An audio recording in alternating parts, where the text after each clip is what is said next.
My mother screamed for me to get out of her house physically, throwing my coat out the front door, while my sister and her husband laughed at my supposed poverty. They thought they had finally broken me. They thought I would be homeless and begging for their help by morning. But as I walked away from their insults, leaving behind their toxic delusions, they had no idea that the very next day I would be stepping into a $40 million mansion. A mansion they never knew I owned, and a property that would soon become the ultimate trap for their boundless greed. My name is Zariah, and at 32 years old, I am still healing from the deep emotional wounds my family inflicted on me over a lifetime. As the hidden chief executive officer of a highly exclusive luxury real estate firm, I had quietly escaped their toxic obsession with status and built an empire they knew nothing about. I had maintained occasional contact simply out of a misplaced sense of duty, but last Sunday changed everything. Before I continue this story, let me know where you are watching from in the comments below. Hit like and subscribe if you have ever had to stand up to a family who completely underestimated your worth and tried to use you for their own gain. Growing up in the affluent suburbs of Atlanta, our household was a carefully directed stage play, and my mother Clarice was the lead actress and director. She was the head of the church choir, a woman who valued the appearance of success and high social standing far more than actual integrity or love. To outsiders, we were the perfect God-fearing family. But inside our impeccably decorated colonial home, emotional coldness permeated every single corner.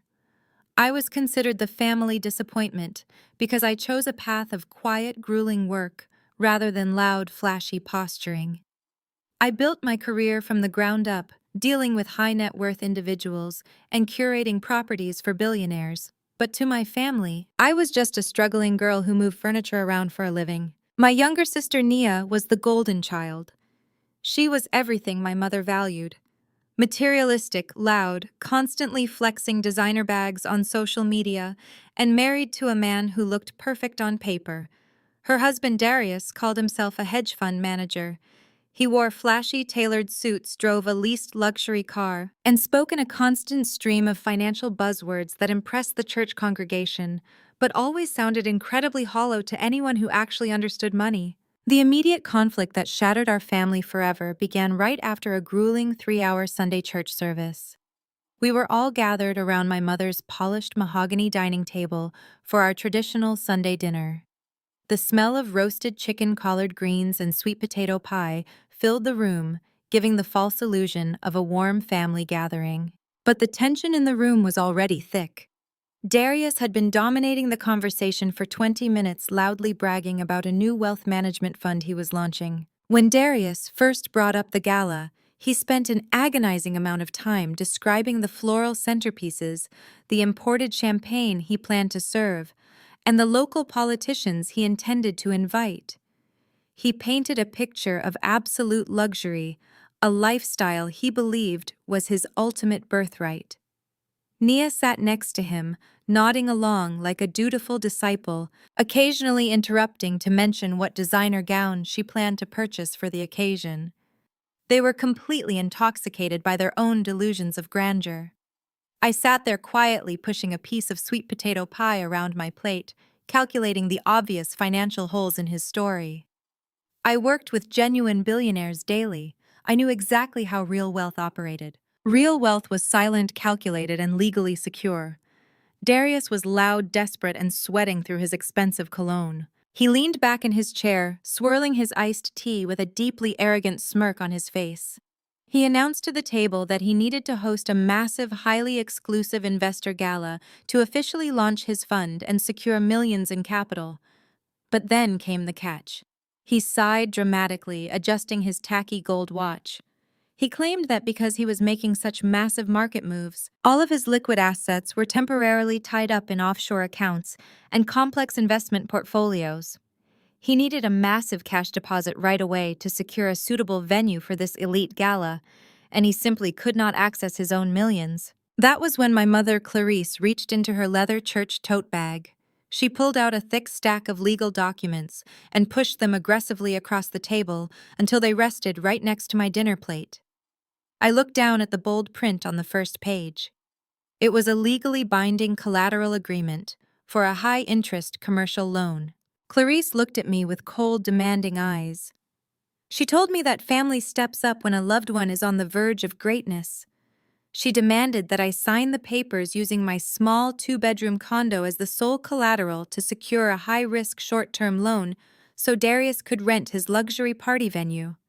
She was asking me to risk the only roof over my head, the only asset they thought I had, to fund her son-in-law's networking party. I did not raise my voice. I did not show anger. I simply looked at the paperwork, then looked at Darius. I asked him calmly why a successful hedge fund manager could not secure a standard business line of credit from a reputable bank. I asked him why his corporate partners were not fronting the operational costs for a simple fund launch. Darius scoffed, rolling his eyes as if I were a foolish child asking an absurd question. Before he could spin another lie, my sister Nia immediately went on the attack. She slammed her perfectly manicured hand onto the table, making the fine crystal silverware rattle against the plates. "You are just bitter, Zariah." Nia snapped, her voice dripping with venom and superiority. "You are just jealous because Darius is an elite wealth manager who is actually doing something important with his life. Meanwhile, you are 32, completely single and hauling sofas for rich white folks across town. You do not understand high-level finance. You should be honored that Darius even trusts you enough to let you be a small part of his success story." I looked at my sister, marveling at her absolute delusion. She honestly believed that her husband was a titan of Wall Street, and she genuinely viewed me as the pathetic sibling who needed their charity. I slowly pushed the legal document away from my plate, sliding it back toward the center of the table. I stated very clearly that I would never put my home at risk for a party, and I told Darius that if his fund was as successful as he claimed, he could wait a few weeks for his imaginary offshore accounts to clear. My calm refusal was the spark that ignited a massive explosion. Clarice slammed both of her hands on the table and stood up. The pious, smiling church choir director vanished, replaced by a vicious, controlling woman who could not stand being defied by the daughter she viewed as inferior. She decided to weaponize the past, bringing up every perceived debt she believed I owed her. "How dare you sit at my table and disrespect your brother-in-law?" Clarice shouted, her voice echoing off the high ceilings of the dining room. I paid over $70,000 for Nia's tuition at Spelman College so she could circulate with the right people and find a high-value man, and she did exactly what I asked. What have you done? I let you live in this very house rent-free for 2 solid months after you finished your little community college courses. You owe this family everything you have. We protect our own. Your credit score and your pathetic little apartment are not worth more than Darius's future. Sign the papers, Zariah." I stared at the woman who gave birth to me. She was actually equating 2 months of living in my childhood bedroom nearly a decade ago to me risking total financial ruin for a man I knew was a complete fraud. She had willingly paid a fortune for Nia to get a degree she never used simply to land a flashy husband, but she demanded that I risk my home for a man who could not even produce a clean bank statement. I placed my cloth napkin on the table and stood up. I looked down at the three of them. A mother obsessed with image, a sister blinded by greed, and a brother-in-law drowning in his own lies. I told them absolutely not, and I told them they were out of their minds if they thought I would sign my life away for a man who was clearly broke. Enraged by my absolute defiance, Clarice lost whatever tiny amount of composure she had left. "Get out of my house!" she screamed at the top of her lungs. Her face was flushed red and the veins in her neck were bulging. She marched away from the dining table, walked straight into the hallway, and grabbed my beige trench coat off the wooden rack. She opened the heavy oak front door and physically threw my coat out onto the concrete porch. "If you will not support the vision of this family, then you are no longer a part of this family," she yelled into the quiet suburban street. "Get out and do not ever come back until you are ready to apologize and beg for our forgiveness." Darius leaned back in his chair, picking his teeth with a smug, victorious look on his face. "Enjoy being broke and alone, Zariah," he sneered from the dining room. "When my fund clears $10 million next month, do not come crawling to my wife begging for a handout." I did not cry. I did not scream back. The emotional manipulation that used to paralyze me when I was younger simply did not work anymore. I walked out the front door with my head held high. I bent down, picked up my coat, and brushed the dirt off the fabric. I did not look back at the house that had always felt like an emotional prison. Instead, I pulled out my phone. I was not calling a cheap cab to take me back to my small condo. I was texting my private security team and my personal driver to come pick me up. They celebrated my departure inside, laughing and patting each other on the back, completely convinced that they had just punished the weak link of the family. They thought I was walking away into a life of poverty and regret. But as I watched my sleek black armored SUV pull up to the curb, I felt nothing but absolute freedom. They had no idea that their cruel ejection was the greatest favor they could have ever done for me. And they certainly had no idea that the very next morning, while they were busy scheming to find money they did not actually have, I would be stepping into my brand new $40 million estate. The board was beautifully set, the trap was waiting, and my arrogant family was about to walk right into it. The morning air was crisp as my private driver navigated the winding tree-lined streets of Buckhead. The transition from the chaotic, emotionally draining atmosphere of my mother's dining room to the silent, absolute luxury of my actual life was always a stark contrast. I sat in the back of the sleek black Maybach, sipping a freshly pressed green juice, reviewing the daily briefings on my secure tablet. There were no frantic phone calls begging for loans. There were no desperate schemes to secure a venue. There was only the quiet hum of a perfectly oiled multi-million-dollar empire running exactly as I had designed it. The Maybach slowed as we approached a massive set of imposing wrought iron gates. The security cameras scanned the vehicle, recognizing the encrypted signature of my car, and the gates parted seamlessly. We glided up the long, sweeping driveway paved with imported Italian cobblestone.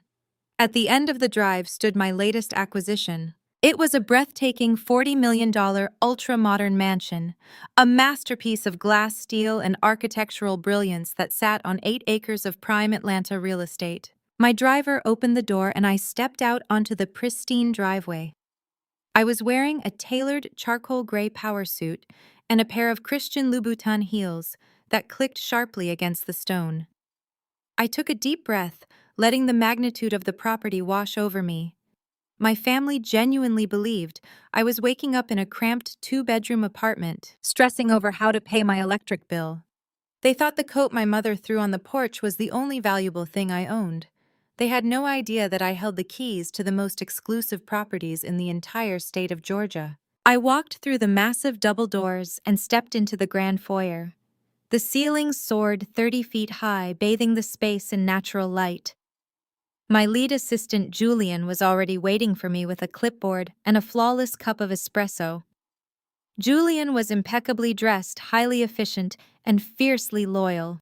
He handed me the espresso and immediately began walking me through the morning itinerary. "We have a slight issue with the new security contractor for this property," Julian said, his tone perfectly neutral. "He is waiting for you in the West Wing terrace. He insists the current camera placements are adequate, but they do not meet our standard protocols." I did not say a word. I simply handed Julian my empty espresso cup and walked briskly toward the West Wing. I found the contractor standing near the edge of the infinity pool arguing with one of my junior property managers. The contractor was a burly man who looked like he was used to intimidating people into agreeing with him. "What exactly is the problem here?" I asked, my voice cutting through his loud complaints. The contractor turned around, looking me up and down. He clearly saw a young 32-year-old woman and immediately assumed I was just a clueless assistant or an overly demanding decorator. "Listen, sweetheart," he said with a condescending chuckle. "I have been installing high-end security systems for 20 years. You do not need a camera covering the blind spot behind those hedges. It is overkill. Trust me, do not worry your pretty little head about it. Nobody is scaling a 12-foot retaining wall to get into this place." I stared at him. The sheer audacity of mediocre men never ceased to amaze me. I did not raise my voice, but the temperature in the room seemed to drop 10 degrees. "My clients are tech billionaires, international dignitaries, and A-list celebrities," I said, stepping closer to him so he could fully understand the gravity of his mistake. They pay me for absolute airtight perfection. That blind spot creates a 72-second window where an intruder could bypass the perimeter sensors before hitting the secondary alarm. That is unacceptable. Furthermore, you just called the chief executive officer of this company sweetheart. The color instantly drained from his face as he realized exactly who he was talking to.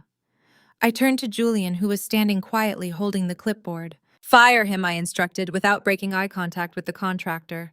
Cancel his company's contract across all 5 of our active development sites in the city. Have his team pack up their equipment and leave my property within the next 15 minutes. Call the tactical firm we used for the estate in Miami and fly them in to finish this job correctly. Yes, Saraya, Julian replied smoothly, immediately typing the orders into his tablet. The contractor tried to apologize, stammering and backpedaling, but I was already walking away. I had zero tolerance for incompetence and absolutely no time for disrespect. I built Apex Elite Estates from nothing, operating entirely under a blind trust to protect my identity from the public and, more importantly, from the greedy hands of my own family. My name was never on the public deeds. My signature was hidden behind layers of corporate shell companies and high-powered legal representation. To the world, Apex was a faceless corporate entity that catered to the ultra-wealthy. Only a very select group of people knew that a black woman from a toxic household in the suburbs was pulling every single string. Julian caught up with me as we entered the main gallery of the mansion. A team of white-gloved art handlers was carefully hoisting a massive $2 million abstract sculpture onto a reinforced marble pedestal. The curator of the gallery stood by, nervously holding a stack of authenticity documents. The lighting needs to be adjusted by 2 degrees to highlight the bronze texturing, I told the curator as I walked past the sculpture. It looks flat. Fix the lighting and I will sign off on the installation. The curator scrambled to direct his team, adjusting the overhead spotlights until the sculpture completely came to life, reflecting the morning sun in brilliant flashes of gold and bronze. I took the golden pen Julian offered me and casually signed my name on the $2 million invoice. It was just another standard Tuesday morning in my world. Just as I handed the clipboard back to Julian, my personal cell phone vibrated in my pocket. It was a sharp, distinct buzz that I only used for one specific contact group. I pulled the phone out and looked at the screen. It was the family group chat. I rarely ever received notifications from them unless it was a holiday, a demand for money, or an opportunity for them to brag. Today, it was clearly the latter. I opened the message. Nia had sent a mass text to the entire extended family, including aunts, uncles, and cousins who lived out of state. Attached to the text was a high-resolution photo of her wrist resting on the steering wheel of her leased luxury SUV. Wrapped around her wrist was a massive, gaudily designed diamond bracelet. It looked heavy, ostentatious, and entirely too flashy to be tasteful. The caption below the photo read, "God is so good. Darius is making massive moves. He just successfully secured a $40 million estate in Buckhead for his elite investor gala next weekend. We are expecting the mayor and several state senators. Sorry you will not be on the guest list, Zaraya. Maybe you can come by tomorrow and help the catering staff decorate the tables. Next year, if you work hard, maybe you can buy a ticket." I read the message twice. I did not feel a single ounce of anger. I did not feel the familiar sting of rejection that used to plague my childhood. Instead, a slow, cold smile spread across my face. The absolute delusion was almost poetic. They were celebrating a victory they had not actually won, wearing jewelry they likely bought on credit, and using my perceived poverty to inflate their own fragile egos. Nia wanted me to feel small. She wanted me to sit in my tiny condo and cry over being excluded from her glamorous life. She honestly believed that her husband, a man who just yesterday tried to force me to co-sign a loan with my own home, was suddenly doing multi-million-dollar deals with the city's elite. I did not reply to the group chat. I simply locked my phone and slid it back into my pocket. Let them have their moment of manufactured glory. Let them boast to the church congregation and post their fake achievements on social media. The higher they climbed on their ladder of lies, the more devastating the fall was going to be. I turned my attention back to the massive floor-to-ceiling windows overlooking the infinity pool, mentally reviewing the staging plans for the master suite. But before I could take another step, my secure corporate iPad resting on the marble kitchen island emitted a sharp, high-pitched chime. It was not a standard email notification. It was an urgent, red-flagged alert from the executive tier of my elite leasing department. Julian immediately walked over, his brow furrowed in concern. He tapped the screen and opened the encrypted file. "That is an expedited priority application for a short-term high-risk rental," he said, his voice dropping to a serious hushed tone. "The applicant requested a 24-hour turnaround for approval." I walked over to the island and looked down at the glowing screen. The application was submitted through a shady third-party shell company, a common tactic used by people trying to hide their true financial status or conceal their identity from high-end landlords. But my leasing department required a personal guarantor for any property valued over $10 million, no exceptions. I scrolled down past the corporate jargon, past the requested dates, and past the absurdly demanding list of catering requirements. My eyes landed on the final page of the document. Right there, signed in digital ink, was the name of the personal guarantor: Darius. I stared at the name, my pulse remaining entirely steady, though a thrilling rush of absolute clarity washed over me. I looked at the property address listed at the very top of the application. I did not have to read it twice. The requested venue, the $40 million estate that Darius had supposedly just secured, the crown jewel of Buckhead that Nia was currently bragging about to our entire extended family, was the exact same house I was currently standing inside. They had no idea that the faceless corporate landlord they were desperately trying to impress was the same woman they had just thrown out into the street. The trap was not just set. They had walked directly into it, handed me the keys, and locked the door behind them. I looked up at Julian, my cold smile returning. "Tell legal to send this application straight to my private office," I said softly. "It is time to review my brother-in-law's finances." Less than an hour later, Elias walked through the grand double doors of my private home office. Elias was not just a corporate attorney. He was a legal shark who thrived in the deep, dangerous waters of high-stakes real estate and corporate acquisitions. He wore a perfectly tailored navy blue suit, his briefcase gripped firmly in his hand, and his expression set in its usual state of calculated intensity. We had worked together for 5 years, building apex elite estates from a promising startup into an absolute juggernaut. He knew my history. He knew about the toxic family dynamics I had left behind, and he understood exactly why I required absolute anonymity in my business dealings. "Take a seat," I said, gesturing toward the sleek leather chair positioned across from my massive glass desk. "We have a rather amusing situation on our hands today." Elias sat down, opening his briefcase and pulling out his secure laptop. "Julian sent me the priority application file on his way out," Elias said, typing his encryption password with rapid, precise keystrokes. "I must admit I was highly entertained on the drive over here. Your brother-in-law has an astonishing level of unearned confidence." "Pull it up on the main monitor," I instructed, leaning back in my chair and steepling my fingers.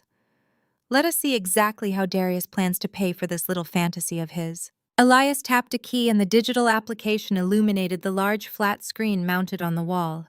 I scanned the first few pages of the document. Darius had not applied under his own name, of course. That would be entirely too straightforward for a man who lived his life wrapped in layers of deceit. Instead, the application was filed under a newly registered limited liability company called Vanguard Pinnacle Holdings. The name alone was a hilarious cliché, the kind of flashy, meaningless corporate title a con artist creates to sound important to people who do not know any better. "He is using a third-party shell company to hide his identity from the landlord," Elias explained, a mocking smirk playing at the corners of his mouth. "He set this company up barely 3 weeks ago. He is using a registered agent service to mask the primary ownership, but he made a rookie mistake. He listed himself as the sole personal guarantor on the liability waiver. He is completely unaware that the landlord he is desperately trying to fool is actually sitting right across from me." I shook my head, marveling at the pure, unadulterated arrogance of the man. Just yesterday he was sitting at my mother's dining room table demanding that I sign over the deed to my modest 2-bedroom condo so he could secure a loan. When I refused, he mocked me, telling me to enjoy my supposed poverty. Now, less than 24 hours later, he was submitting legally binding financial documents to my own corporation, begging to rent my property so he could impress a crowd of strangers. He is trying to throw a massive investor gala to launch a new wealth management fund, I explained to Elias, keeping my voice calm and analytical. He claims he has millions of dollars tied up in offshore accounts, which is why he desperately needed cash yesterday. He needs this house to create the illusion of extreme wealth. He thinks if he can get high net worth individuals into this mansion, they will be blinded by the marble floors and the infinity pool, and they will hand him their money without doing their due diligence. Elias laughed a sharp, cynical sound that echoed in the quiet office. It is a classic fake it until you make it scheme, but he is playing way out of his league. Our leasing requirements are incredibly strict. To secure this specific property for a one-night corporate event, the applicant must provide a non-refundable deposit of $150,000 plus a $200,000 security hold for potential damages. We require liquid assets. We do not take promises, and we certainly do not take imaginary offshore accounts. That is exactly what confused me, I said, leaning forward and resting my forearms on the cool glass of my desk. If Darius is broke enough to beg me for a loan against my condo on a Sunday afternoon, how did he suddenly produce $150,000 in liquid cash by Monday morning? Elias stopped smiling. His demeanor instantly shifted from amused to strictly professional. He clicked a few buttons on his laptop, opening the financial verification attachments Darius had provided with the application. That is where things get incredibly disturbing, Zariah. I flagged a massive discrepancy in his proof of assets. Elias enlarged a bank statement on the screen. The document showed a recent wire transfer into the Vanguard Pinnacle Holdings business account. The amount was exactly $200,000. The funds were available and fully cleared. He did not use his own money, Elias stated firmly, pointing to the origin of the wire transfer. This cash did not come from a legitimate commercial bank. It did not come from an investment portfolio. It came from a private equity lender called Blackwood Financial. They are a shadow lender. They operate on the fringes of the law, providing high-interest, predatory bridge loans to people who are too financially compromised to walk into a traditional bank. My eyes narrowed as I stared at the name of the predatory lending firm. Why would a shadow lender give a man with terrible credit a $200,000 unsecured loan? They would not, Elias replied quietly. Shadow lenders are ruthless, but they are not stupid. They never hand out that kind of cash without an ironclad guarantee. They require hard, tangible collateral, something they can seize and liquidate immediately if the borrower defaults. Usually it is commercial real estate or a primary residence with substantial equity. I felt a sudden icy chill crawl up my spine. My mind raced backward to yesterday afternoon. My mother pushing the loan documents across the table. Her desperate need to protect Darius. Her furious declaration that family must sacrifice everything for his success. Show me the collateral agreement, I demanded, my voice dropping to a dangerous whisper. Show me exactly what Darius used to secure that loan. Elias typed another command, bringing up a scanned copy of the loan origination document Darius had foolishly included to prove the legitimacy of the wire transfer. The document was dense with legal jargon, outlining an exorbitant interest rate and a terrifyingly short repayment window. But my eyes bypassed the numbers and went straight to the section labeled Securing Asset. Right there, typed clearly in bold black ink, was an address. It was not a commercial building. It was not a piece of vacant land. It was a residential address, located in a quiet, manicured suburb of Atlanta. It was a 4-bedroom colonial house with a pale blue bedroom on the second floor. It was my mother's house. My blood ran completely cold. The air in the office suddenly felt incredibly heavy. I stared at the screen, unable to blink. Darius had not just borrowed money. He had pledged the deed to my mother's fully paid-off home as collateral to a ruthless, predatory lender. Scroll down to the signature page, I ordered, my voice tight with a mixture of absolute horror and boiling rage. Elias scrolled down. At the bottom of the document, resting on the line designated for the property owner, was a signature. It read Clarice Washington. Reese. I stared at the cursive letters. To an untrained eye, it looked legitimate. But I was her daughter. I had spent 18 years living under her roof. I had seen her sign thousands of report cards, permission slips, and church choir schedules. I knew the aggressive sharp angle she always used when crossing the letter T.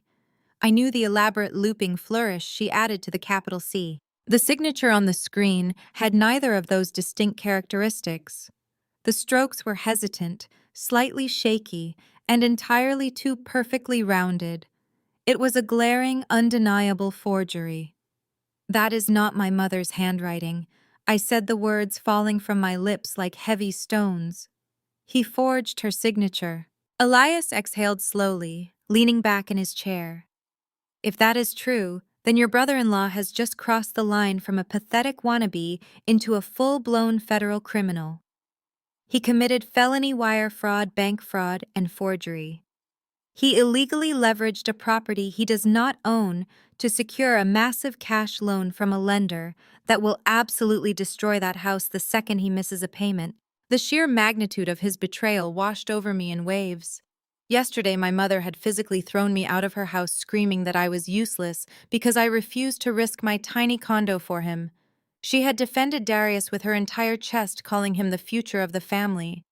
She was completely blissfully blind to the fact that while she was busy attacking me to protect him, he had already quietly signed her home away to the wolves. "He is literally betting his mother-in-law's home just to throw a party," I whispered, staring at the forged signature on the massive screen.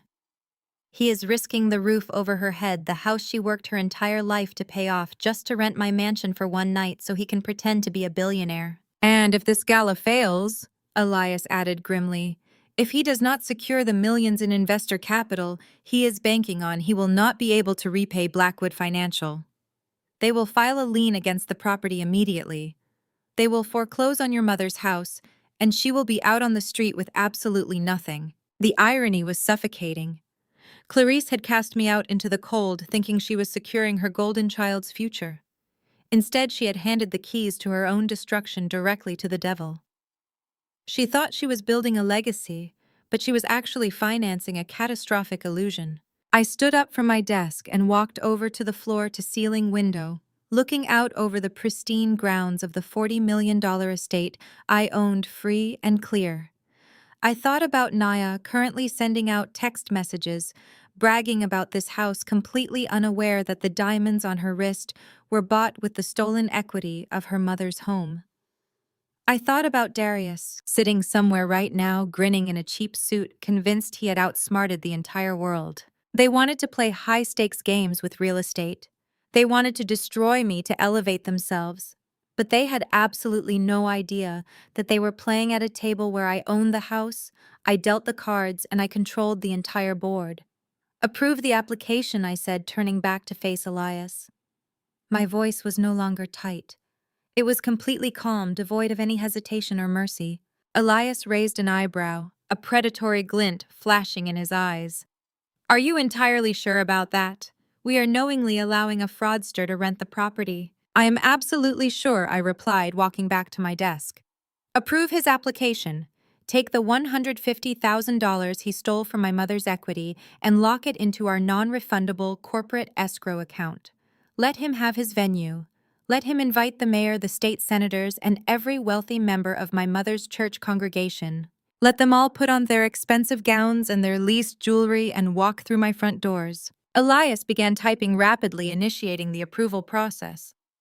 "And what about the liability waiver?" "Draft a customized addendum to the standard contract," I instructed, placing my hands flat on the glass desk.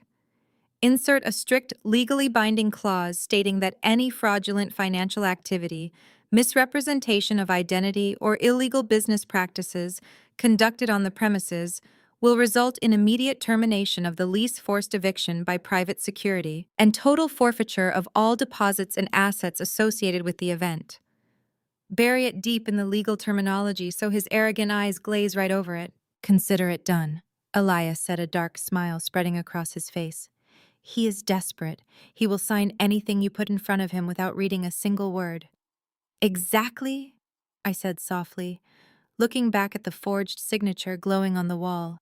Darius wanted a stage to show the world who he really is. I am going to give him the most expensive, well-lit stage in the entire city of Atlanta. And when the curtain finally falls, I am going to make sure he loses absolutely everything. Elias did not waste another second. He opened a secure drafting window on his laptop and began typing the addendum. I watched as his fingers flew across the keyboard, constructing a legal bear trap hidden beneath paragraphs of standard commercial real estate jargon. The clause was a masterpiece of corporate warfare. It explicitly stated that any misrepresentation of identity, use of fraudulent funds, or operation of illegal financial schemes on the premises would grant the landlord the absolute right to terminate the lease immediately without notice. Furthermore, it authorized private security to enact an immediate physical eviction and allowed for the total seizure of all event assets, including catering decor and electronic equipment, to cover the breach of contract. He finished typing and reviewed the text. It was flawless. Elias uploaded the revised contract to the secure leasing portal and hit send. The document was instantly delivered to the email address Darius had set up for his fake shell company. Now we wait, Elias said, closing his laptop. A standard legal review of a document this dense should take his lawyer at least 2 days. If he even has a lawyer. I poured myself a glass of sparkling water from the carafe on my desk. He will not use a lawyer, I replied. He cannot afford one, and his ego will not allow him to admit he needs one.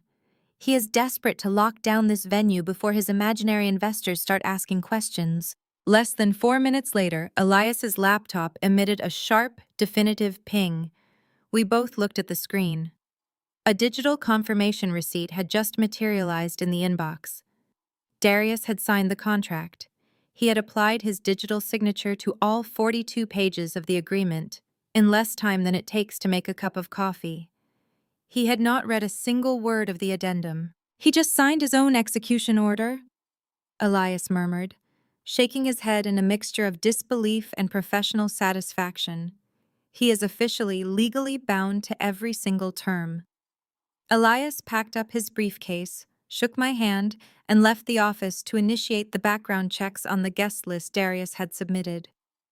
I was left alone in the quiet luxury of my workspace, the digital copy of the signed contract glowing softly on my monitor. I had barely taken a sip of my water when my personal cell phone began ringing, vibrating harshly against the glass desk.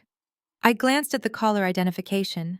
It was Aunt Vivian. Aunt Vivian was my mother's older sister, and the undisputed queen of the church gossip mill.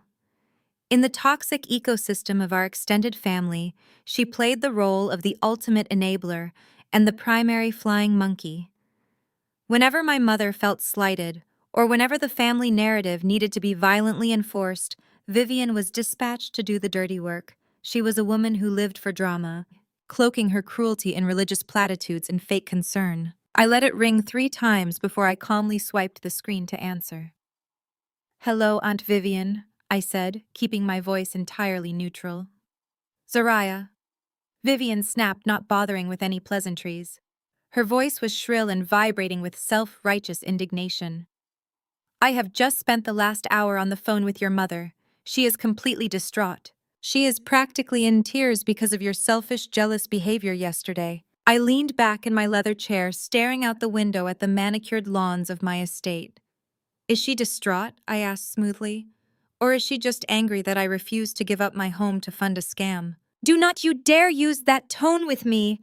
Vivian scolded, her volume increasing. "You are completely out of line.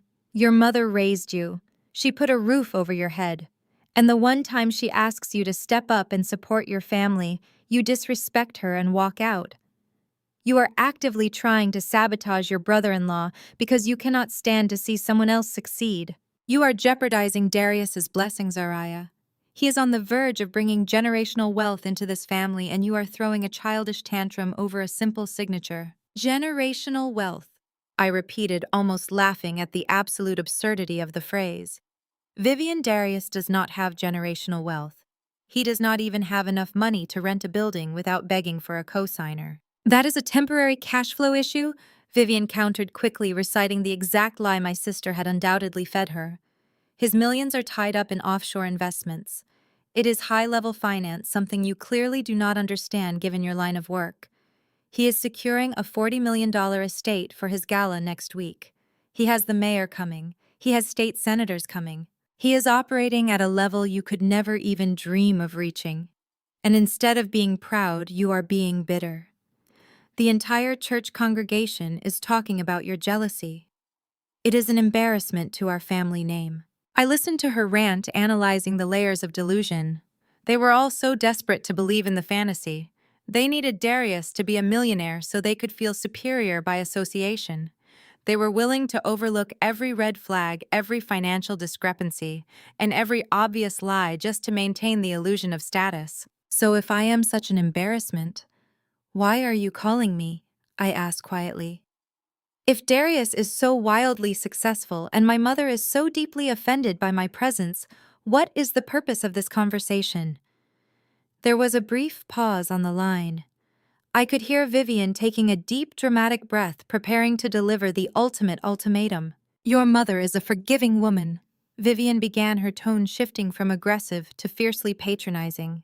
She does not want her family torn apart over your jealousy. She is willing to let you back into the family.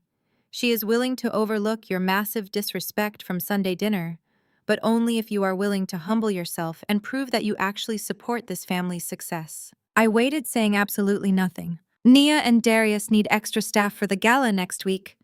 Vivian continued, her voice dripping with condescension.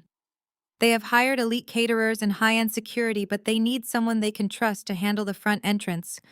Your mother said that if you are willing to work the gala as the coat check girl, she will accept it as a formal apology. A coat check girl. I closed my eyes for a fraction of a second, letting the sheer insult of the offer wash over me.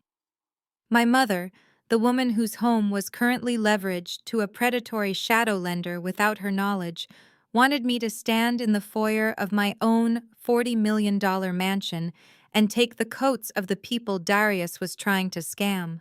She wanted to physically put me in a position of servitude to reinforce her twisted hierarchy. She wanted Nia to walk past me in her leased jewelry while I held the jackets of her fake investors. It was the ultimate power play designed to break my spirit and force me to acknowledge their absolute superiority. It will build character. Zariah Vivian pushed, mistaking my silence for submission. It will show the church and the family that you know your place and that you are willing to help out when it matters. If you do this, your mother will let you come back to Sunday dinner. If you refuse, you are cut off permanently. Do not be stupid. Take the olive branch. I opened my eyes. I looked around my sprawling, silent office. I looked at the digital contract proving that I held the absolute legal authority to destroy Darius's entire life with a single phone call. I thought about the forged signature. I thought about the fake offshore accounts. I thought about the absolute devastation that was going to rain down on all of them the moment the lights went out at that party. I did not get angry. I did not yell at Aunt Vivian. I did not try to defend my career or explain my wealth. I simply let a slow, chilling smile spread across my face. Aunt Vivian, I said, my voice incredibly soft and perfectly steady. You are absolutely right. I should be there to support my family during such a momentous occasion. Vivian sighed loudly, clearly relieved that she had successfully bullied me into submission. Good. I'm glad you finally found some sense. Tell Mom I will accept her offer. I continued, my eyes fixed on the glowing monitor. Tell her I will be at the gala. Tell Nia and Darius they do not need to worry about a thing at the front door. I will make sure everyone's coats are taken care of. I hung up the phone before Vivian could say another word. I set the device down on my desk and stood up, walking back over to the expansive window. The trap was perfectly set. The legal documents were signed. The family had secured my attendance exactly where they wanted me. They thought they had backed me into a corner, forcing me to swallow my pride and submit to their delusional reality. They had no idea I was the one who built the corner. They had no idea I was the one who owned the room. And they certainly had no idea what was waiting for them when they handed me their coats. The following afternoon, I sat in the subterranean security control room of the Buckhead mansion. The room was bathed in the soft blue glow of 24 high-definition surveillance monitors. It looked more like an intelligence hub than a residential security office. From this hidden vantage point, I had eyes and ears on every square inch of the $40 million estate. My smart network tracked movement, isolated audio, and recorded everything. Julian, my lead assistant and acting property manager, stood in the grand foyer waiting for our anticipated guests. He wore a perfectly tailored charcoal suit and an expression of professional neutrality. I had given him specific non-negotiable instructions. He was to treat them like any high-net-worth client, accommodate their walkthrough requests with a smile, and under absolutely no circumstances reveal the true identity of the property owner. Right on schedule, a gleaming white rented Bentley pulled up to the outer security gates. I watched the exterior cameras as Darius argued briefly with the intercom guard. He aggressively tapped his watch, demanding immediate entry before the heavy iron gates finally swung open. They drove up the cobblestone driveway with agonizing slowness, clearly trying to soak in the magnitude of the estate they were attempting to hijack. When they stepped out of the vehicle, the contrast between their manufactured image and reality was almost comical. Nia stepped onto the pristine driveway, wearing a bright pink designer dress that still had the faint crease of a fresh dry cleaning tag near the hem. She adjusted her oversized sunglasses, looking around like she had already conquered the world. Darius wore a flashy checkered suit that screamed new money, or in his case, absolutely no money at all. They walked through the double doors and were immediately greeted by Julian. "Welcome to the Apex Elite Estates prime Buckhead property," Julian said smoothly, offering them a polite nod. "I am Julian, the senior property manager. I will be conducting your orientation and walkthrough this afternoon." Darius puffed out his chest, looking around the soaring 30-foot ceilings of the grand foyer. "It is adequate," he said, his voice echoing slightly in the massive space. "I have seen better layouts in Dubai, but this will do for a simple networking event. Just make sure the catering staff uses the side entrance. I do not want the help mingling with my investors before the presentations begin." Julian simply smiled. "Of course, sir, right this way." As Julian led them through the main gallery and into the formal living room, Nia began her performance. She trailed her fingers over the custom Italian leather sofas and marble countertops, turning her nose up in a display of exaggerated distaste.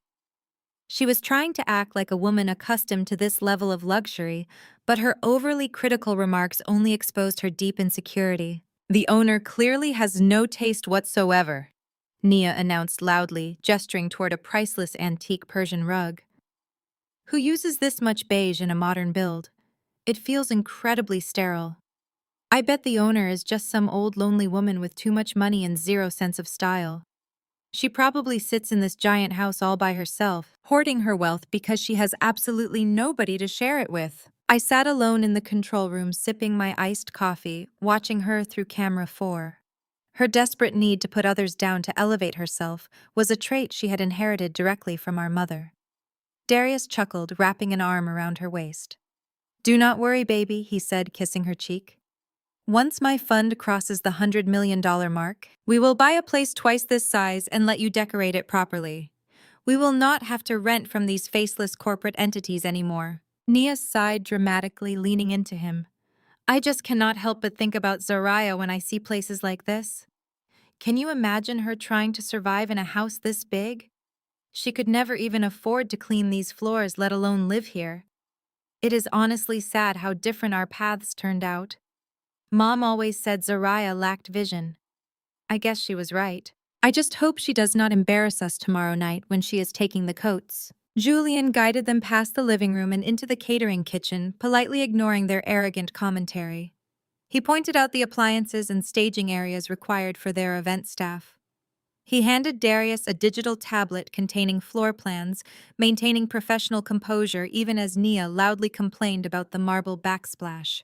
I watched them laugh together on the monitor. It was fascinating to witness their lack of self-awareness. They were standing inside my house, insulting my taste and mocking my financial status, all while their own financial house of cards was actively burning to the ground.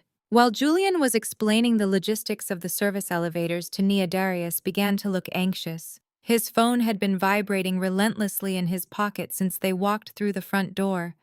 He kept pulling it out, glaring at the screen and quickly shoving it back into his jacket. The slick, confident facade he had been wearing was starting to crack, revealing the terrified, desperate man hiding underneath. "Excuse me for a moment," Darius interrupted abruptly, waving his hand at Julian. "I need to take a highly confidential call from my partners in London. Give my wife the rest of the tour." Without waiting for an answer, Darius spun around and walked briskly out of the kitchen, heading back toward the quiet hallway near the library. I leaned forward in my leather chair. I tapped the touchscreen interface on my console, switching the main monitor to camera 7, which covered the library corridor.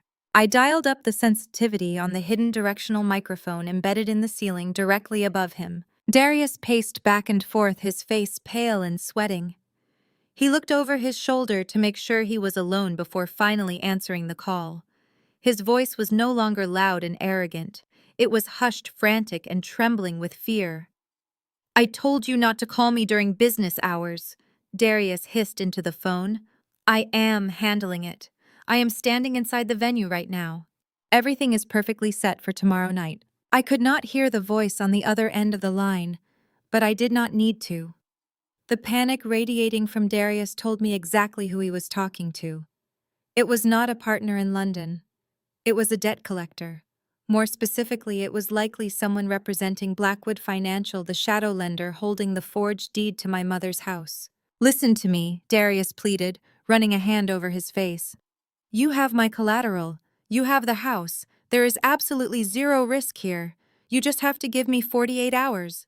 Do not pull the plug now. If you show up here or try to freeze my accounts, you will ruin the whole setup. The event is tomorrow night." He stopped pacing and pressed his forehead against the cool mahogany paneling of the hallway wall. He took a deep, ragged breath, trying to steady his voice. "I have the guest list locked in," Darius whispered into the receiver, his tone turning predatory. "It is a gold mine. I have state politicians, local celebrities, and the entire high-wealth registry from Clarice's mega church. They trust Clarice blindly, which means they trust me by extension. The new flock of sheep from the church will bring in $5 million in liquid capital by tomorrow night. I already have the fake prospectus documents printed.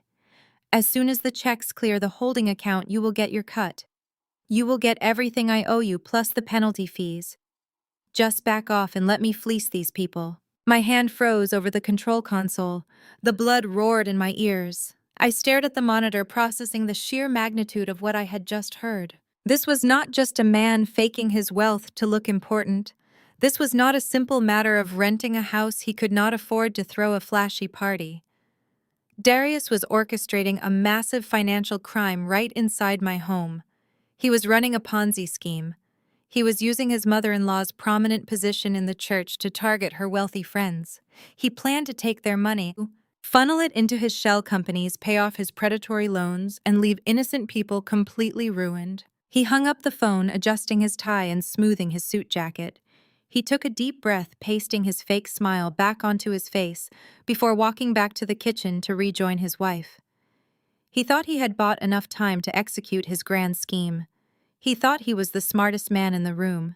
As soon as Darius disappeared from monitor 7, I reached across the control console and pressed the secure intercom button, connecting me directly to Julian's earpiece. "Wrap up the tour immediately," I instructed, my voice flat and commanding. "Get them out of my house. Then come straight down to the control room. We have a massive situation." I did not wait for his confirmation. I grabbed my secure encrypted phone and dialed Elias. He answered on the first ring. "I need your entire forensic accounting team online right now," I told him, bypassing any greetings. Darius is not just a broke man trying to fake his way into high society. He is actively running a Ponzi scheme, and he is planning to use my property tomorrow night to fleece $5 million from innocent people. Elias did not gasp or express shock. He was a professional predator, and I had just given him the scent of blood. "Give me 10 minutes to assemble the team," Elias said, his voice sharpening with adrenaline. "What is our primary target?" "Start with Vanguard Pinnacle Holdings." I instructed, my fingers flying across my own keyboard as I initiated a deep background protocol on my terminal. "But do not stop there. Pull every public record tax filing and corporate registration associated with his name over the last 5 years. Look for Delaware shell companies, offshore wire transfers, and unregistered securities. Follow the money. For the next 4 hours, the subterranean security room transformed into a high-tech war room. Julian returned, taking over the surveillance monitors to ensure Nia and Darius had completely vacated the premises, while I coordinated with Elias and his team of forensic accountants over a secure video link. What we uncovered was not just a pathetic attempt at financial fraud. It was a highly organized, deeply predatory, and absolutely sickening textbook Ponzi scheme. Darius had no offshore accounts. He had no legitimate investment portfolio. He possessed absolutely no licenses to trade securities or manage wealth. What he did have was an incredibly slick pitch deck and a direct pipeline to the most trusting demographic in the city. He was targeting the elderly, vulnerable, and wealthy members of my mother's mega church. The forensic team cracked the digital footprint of his previous shell companies. The financial pattern was painfully obvious to anyone who knew what to look for. Darius would recruit a small handful of initial investors from the congregation, promising them absurdly high, guaranteed returns on exclusive real estate development funds. He would then use the funds from newer investors to pay fake dividends to the original group. Those initial investors, thrilled by their fabricated profits, would then enthusiastically recruit their friends and family. It was a classic pyramid of lies, and it was entirely dependent on a constant influx of fresh cash to keep from collapsing. But the most disturbing part of the entire operation was my mother's role in it. Clarice was the head of the church choir and a highly respected figure on the pastoral council. She wielded massive social influence within that congregation. People trusted her implicitly. And because she was so desperate to show off her daughter's wealthy husband, she had become his ultimate unwitting accomplice. She was the one personally vouching for Darius. She was the one introducing him to wealthy widows, retired deacons, and older couples looking to secure their pensions. She was serving up her own friends on a silver platter, completely blinded by his flashy suits and his empty promises of generational wealth.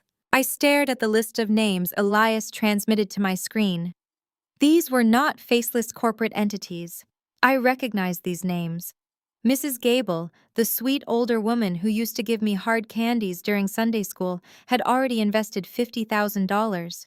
Deacon Hayes, a man who had worked 40 years at the automotive plant to build his retirement savings, had transferred over $100,000 into Darius's fraudulent holding account just last month. These people were going to lose absolutely everything. The $5 million Darius was bragging about on the phone in my hallway was not corporate venture capital. It was the life savings, the pensions, and the safety nets of innocent, hardworking people. He was going to take their money tomorrow night, pay off the shadow lender holding the forged deed to my mother's house, and likely funnel the rest into untraceable crypto wallets before the entire scheme inevitably imploded. I leaned back in my chair, a cold, hardened resolve settling over me. This was no longer just a family dispute. This was no longer just about teaching my arrogant sister a lesson or proving my mother wrong. This was about protecting innocent people from a financial predator who was using my family name and my property to execute his crimes. I am shutting him down, I said to Elias over the video feed. I am not going to let a single dollar change hands tomorrow night. Elias nodded solemnly on the screen. If we simply cancel the lease and lock him out of the venue, he will just reschedule the gala somewhere else. He will find another way to pitch these people. To stop him permanently, we need to completely dismantle him. I intend to, I replied, pulling up a new highly encrypted communications window on my terminal. Compile everything, every single piece of evidence we have gathered today. For the next 2 hours, we built an ironclad digital dossier. It was a masterpiece of corporate espionage and undeniable legal proof. We included the forged loan origination documents from Blackwood Financial, clearly demonstrating that Darius had illegally leveraged my mother's house. We included the wire transfer receipts proving the fraudulent source of his rental deposit. We attached the complete financial trace of his Ponzi structure, highlighting the illegal movement of funds between his various shell companies. To seal his fate entirely, I extracted the high-definition audio file from the security camera in the library hallway. The recording was crystal clear. Darius explicitly admitted to dodging debt collectors, treating the church members like a flock of sheep, and planning to funnel the $5 million to his shady partners. It was a direct, irrefutable confession. Once the massive digital file was compiled and encrypted, I did not call the local police. A crime of this magnitude involving wire fraud, bank fraud, and unregistered securities required a much heavier hand. In my line of work, dealing with billionaires and massive real estate acquisitions, I had inevitably crossed paths with federal regulators. I had a direct, secure line to a highly ranked contact at the Federal Bureau of Investigation, specifically within the white-collar crime division. Agent David Sterling and I had worked together 2 years ago when one of my elite properties was unknowingly targeted by an international money laundering syndicate. I had provided the Bureau with the necessary surveillance and documentation to dismantle that operation, earning a significant amount of mutual respect. I drafted a secure email to Agent Sterling. The subject line simply read, "Urgent. Apex Elite Estates. Multi-million-dollar Ponzi scheme in progress. Active fraud event, tomorrow night." I attached the encrypted dossier and provided the decryption key. In the body of the email, I outlined the exact nature of the scam, the specific targets involved, and the terrifying reality that Darius was planning to execute the final massive cash grab on my property the following evening. I detailed the guest list, noting the high-profile politicians and wealthy church members who were currently walking into a trap. But I did not just send the file and hope for the best. I needed this to be a public, inescapable execution of Darius's false empire. If the Bureau arrested him quietly at his home the next morning, my family would simply spin a narrative of persecution. Nia would play the victim. Clarice would claim the government was attacking a successful black man. They would never believe the truth unless they saw it violently dismantled in front of their own eyes, surrounded by the very society they were trying to impress. I typed my final instructions to Agent Sterling. The suspect will be hosting a large-scale investor gala at my Buckhead property tomorrow evening at 8 o'clock. He plans to solicit $5 million in fraudulent investments from the attendees. I will grant your federal agents full unrestricted access to the estate. My security team will lock down the perimeter. You have my absolute cooperation to execute the arrest on site. I reviewed the email one last time. There was no hesitation. There was no lingering sense of family loyalty to hold me back. Family did not forge signatures and steal homes. Family did not prey on the elderly. Darius had chosen to play a ruthless game, and he was about to learn what happened when you sat down at a table with someone who actually knew how to destroy you. I hit send. The progress bar flashed across the screen, confirming the secure transmission of the dossier to the federal database. The digital bomb was officially armed. The timer was set. I closed the terminal and stood up, smoothing the front of my suit jacket. Tomorrow night, I would put on my finest attire. I would walk through the front doors of my own $40 million mansion. I would smile at my mother. I would take the coats from my sister and I would watch their entire world burn to the ground. The following evening arrived with the heavy, humid heat typical of an Atlanta summer, but the atmosphere outside my Buckhead estate was entirely different. As my private driver navigated the Maybach down the street toward my own property, the sheer scale of Darius's delusion became visually apparent. A massive line of luxury vehicles stretched down the block. Valets in crisp white jackets were frantically sprinting back and forth, parking gleaming Ferraris, sleek Porsches, and custom Rolls-Royces along the expansive cobblestone driveway. The exterior of the $40 million mansion was illuminated by dozens of high-intensity architectural lights, casting dramatic shadows against the glass and steel facade. It looked like a movie premiere or a high-stakes political fundraiser. Darius had truly pulled out all the stops to build his house of cards. I watched from the tinted windows of my car, noting the private security guards positioned at the front gates, holding digital tablets. They were checking names off the guest list, totally oblivious to the fact that the woman sitting in the idling vehicle across the street was the actual owner signing their paychecks. The mansion was packed to absolute capacity, with an incredibly dangerous mix of people. Through the massive floor-to-ceiling windows, I could see the distinct factions mingling in the grand gallery. On one side, there were the wealthy, connected members of the Atlanta elite. I recognized a few local politicians, a couple of mid-level real estate developers, and a state senator who was notorious for attending any event that promised free top-tier champagne. They were the bait Darius needed to legitimize his operation. On the other side of the room, clustered tightly around the lavish catering stations, were the primary targets, the wealthy church members. These were the men and women who had known me since I was a child, the people who trusted my mother implicitly.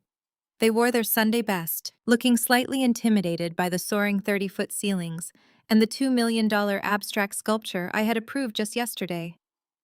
They were clutching their designer handbags and sipping their drinks, completely unaware that they were being fattened up for the slaughter. Waiters carrying silver trays loaded with beluga caviar and wagyu beef sliders weaved effortlessly through the crowd, creating an intoxicating illusion of boundless financial prosperity. I instructed my driver to wait and stepped out into the warm evening air. But I did not walk up to the front doors just yet. I stood in the shadows near the edge of the manicured lawn, watching the performance unfold through the glass. My mother, Clarice, was in her absolute element. She was strutting around the formal living room, acting like the grand matriarch of a multi-generational dynasty. She was wearing a deep, emerald green evening gown that I immediately recognized. It was a high-end designer rental. I had seen the exact same dress in a luxury boutique window downtown earlier that week, but Clarice wore it like she had purchased it in Paris. She was holding court with a group of older churchwomen, laughing loudly and gesturing expansively toward the custom Italian leather sofas and the imported marble floors. I could practically read her lips from outside. She was taking credit for everything. She was pointing at the architecture, beaming with pride, as she undoubtedly told her friends that this was the life her brilliant son-in-law had built. She looked so incredibly smug, so deeply satisfied with her fabricated social dominance. She had completely erased the memory of throwing her own daughter out into the street just 48 hours prior. To her, I was merely a necessary sacrifice on the altar of her public image. She genuinely believed her presence in this house was a divine blessing, never realizing it was actually a meticulously designed snare. Moving my gaze toward the center of the grand foyer, I spotted my sister. Nia was playing the role of the perfect billionaire's wife with sickening dedication. She was draped in a black velvet dress with a plunging neckline, and she was absolutely dripping in diamonds. A massive necklace, a heavy bracelet, and dangling chandelier earrings caught the light every time she turned her head. But to anyone who truly understood luxury jewelry, the stones lacked the icy depth of genuine diamonds. They were high-grade cubic zirconia, sparkling aggressively, but lacking any real substance. It was the perfect metaphor for her entire life.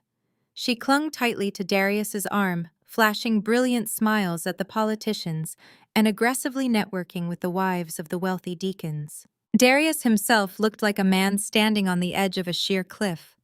He wore a custom-tailored tuxedo that fit perfectly, but his smile was rigid.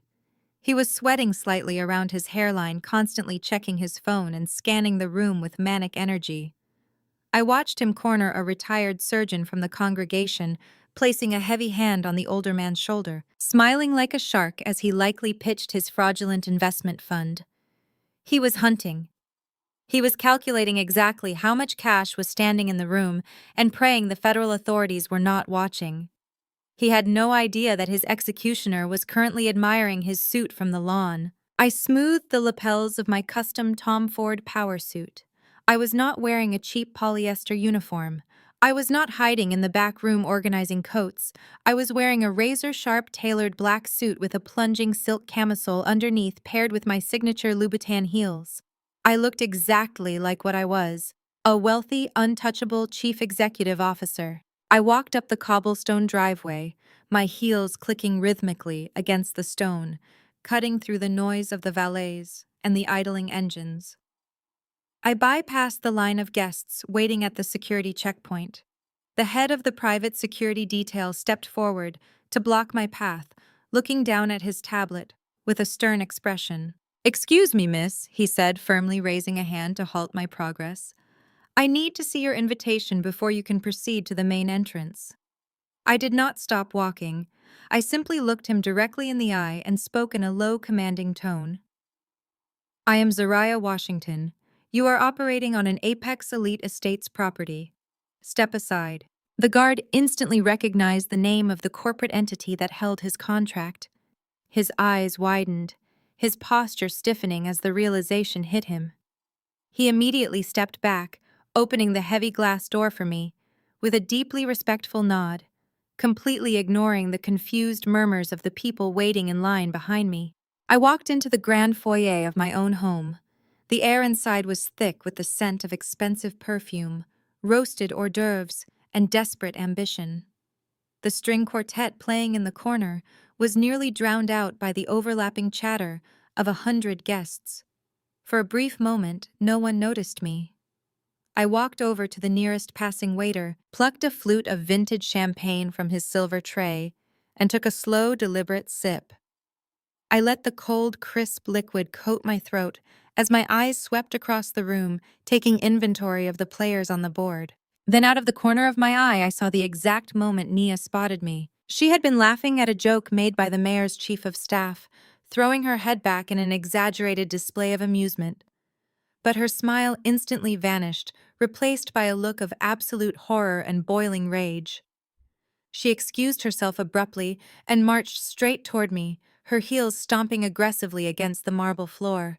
Her face was flushed and her eyes were wide with panic. She grabbed my arm, her manicured nails digging into the expensive fabric of my suit, and tried to aggressively pull me toward the hallway leading to the service entrance. "What are you wearing?" Nia hissed, her voice a frantic, venomous whisper. She looked me up and down, completely bewildered by the Tom Ford suit and the absolute lack of submission in my posture. "Are you insane? The coats are in the back. You are supposed to be working. Go hide before you embarrass Darius in front of the mayor." I looked down at her hand gripping my arm. I did not pull away. I simply stared at her fingers until she felt the intense, freezing weight of my gaze and slowly let go, her confidence faltering for just a fraction of a second. I took another leisurely sip of my champagne, maintaining absolute eye contact. Nia was practically vibrating with anxiety. She glanced nervously over her shoulder to make sure none of the high-profile guests were watching us bicker in the foyer. "You need to get into the coat room right now," she demanded, her voice trembling with barely suppressed fury. "You are ruining everything. We are doing million-dollar deals tonight, Zariah. This is the most important night of our lives. If Mom sees you out here mingling with the guests in a fake designer suit, she is going to absolutely lose her mind and have security drag you out into the street. You do not belong out here." I looked at my younger sister. I looked at her fake diamonds, her frantic energy, and her pathetic desperation to maintain a lie that was actively destroying the lives of the people she grew up with. She was so convinced of her own superiority, so entirely blind to the reality of her situation, that she actually believed she held the power to banish me to a closet. I smiled. It was a slow, predatory smile that reached all the way to my eyes. I brushed past her, my shoulder, bumping hers just hard enough to make her stumble slightly in her high heels. "I am exactly where I belong, Nia," I said, my voice carrying clearly over the sound of the string quartet.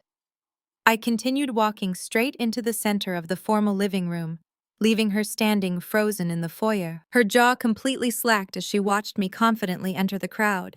I had entered the arena, and the game was officially over. I walked away from Nia, letting the sea of expensive perfume and tailored suits swallow me.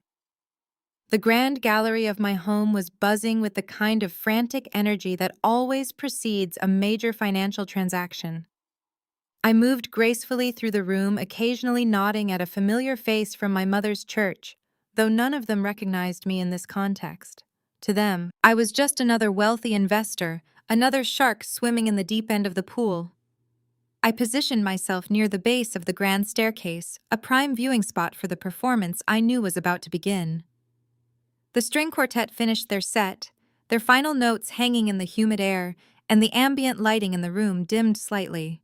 A single spotlight illuminated the landing of the sweeping marble staircase. The crowd naturally quieted down, turning their attention toward the light. It was time. Darius stepped into the spotlight holding a silver microphone. He looked every inch the successful hedge fund manager he was pretending to be.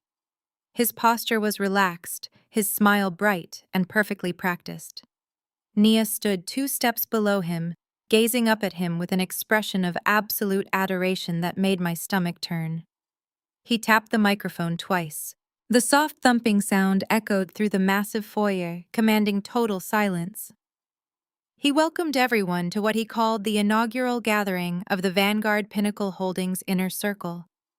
He spoke with the smooth, rhythmic cadence of a seasoned televangelist, seamlessly blending the language of high finance with the spiritual manipulation he knew would hook the church congregation. He talked about building generational wealth, about breaking the chains of financial limitation, and about how God rewards those who are bold enough to seize opportunity. He was incredibly charismatic, I had to give him that. If I did not know the absolute truth, if I had not personally reviewed the forged deeds and the predatory loan documents, I might have actually believed the words coming out of his mouth. I watched the faces in the crowd as Darius continued his speech. The older church members were completely captivated. Their eyes were wide, absorbing every single lie he fed them. He told them that traditional banks were designed to keep them poor, that standard retirement accounts were a trap created by a rigged system. He offered them an exclusive alternative. He announced that for tonight only, he was opening the doors to a private high-yield real estate development fund that was previously reserved only for institutional investors. He promised guaranteed returns of 20% within the first year. It was a mathematical impossibility, a blatant lie that defied every basic principle of economics. But to the people standing in my foyer, it sounded like salvation. He paced back and forth on the marble landing, using broad, sweeping hand gestures to emphasize his points. He spoke about legacy, about leaving behind a financial empire for their grandchildren, manipulating their deepest desires for security. Then he dropped the hook. He stated that because this fund was so exclusive, so closely guarded by the financial elite, the minimum buy-in to secure a position was exactly $100,000. A collective gasp rippled through the crowd. I watched the physical shift in the room. For the wealthy politicians and corporate attorneys standing near the bar, that was a standard networking fee, a drop in the bucket. But for the retired deacons and the elderly widows from the congregation, that number was staggering. That was their entire life savings. That was the hard-earned equity in their family homes.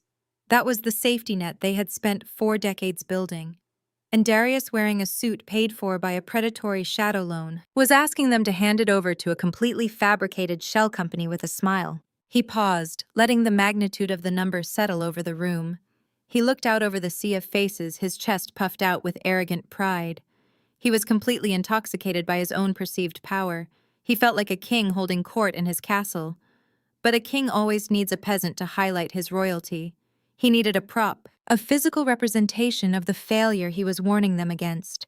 His eyes scanned the crowd, likely looking for a sympathetic face to anchor his next point. Instead, his gaze landed directly on me.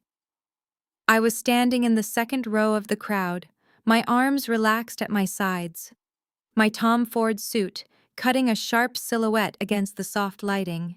I did not shrink away from his stare. I looked right back at him, my expression completely unreadable. I saw the brief flicker of confusion cross his face as he took in my appearance.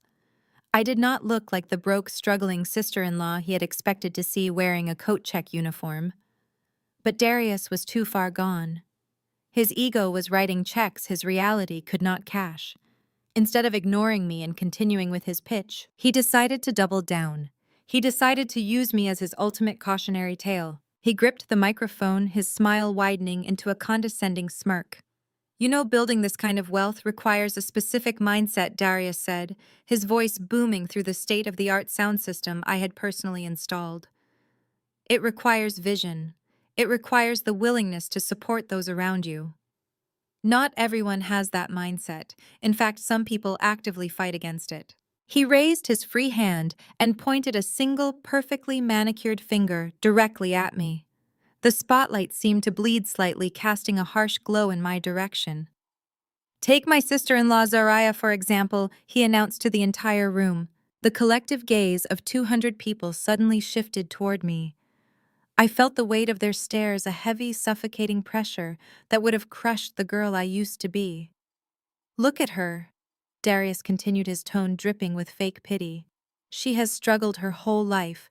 She works a grueling, low-paying job hauling furniture, barely making ends meet. Just yesterday, my beautiful wife Nia and I asked her for a simple favor to help launch this very fund. We presented her with a golden ticket. We gave her the opportunity to step out of her mediocre life and be part of something massive, something that is going to change the financial landscape of this city. And do you know what she did? She refused. She turned her back on her own blood because she was too afraid to take a calculated risk. She let her bitterness, her jealousy, and her small-mindedness hold her back from greatness. Darius shook his head, his voice dripping with theatrical disappointment. It breaks my heart, it really does. Because while the rest of us are moving forward, while we are securing multi-million-dollar estates like the one you are all standing in right now, she is choosing to remain stagnant. He paused dramatically, placing a hand over his heart. He was playing the benevolent savior, the wealthy patriarch who was generous even to those who wronged him. But Naya and I, we do not hold grudges, he said, his voice softening into a tone of absolute hypocrisy. We believe in grace. We believe that success is the best revenge, but it is also the best teacher. We would not even let her mother cast her aside completely. We still invited her here tonight. We brought her into this $40 million estate not to punish her, but to show her what hard work, dedication, and a true winner's mindset actually looks like. We wanted her to see what happens when you stop making excuses and start making moves. We love you, Zariah. We really do. Really. Even if you are the ultimate cautionary tale for everyone standing in this room tonight. Please, everyone, give a round of applause for Zariah, who is learning a very hard lesson about family and finance tonight. The absolute audacity of his speech hung in the air like toxic smoke. He had just attempted to publicly humiliate me in front of the mayor, several state senators, and every prominent member of my mother's church. He had framed my refusal to mortgage my condo for his scam as a personal failure of character. The room fell into a dead, agonizingly awkward silence. The massive air conditioning system hummed faintly in the background, the only sound breaking the heavy quiet. No one clapped. The politicians looked uncomfortable, shifting their weight and staring at their expensive shoes. The church members stared at me with wide eyes, a mixture of pity and shock painted across their faces.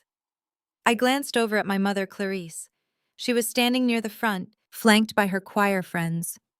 She dramatically placed a hand over her chest and looked down at the floor, shaking her head slowly.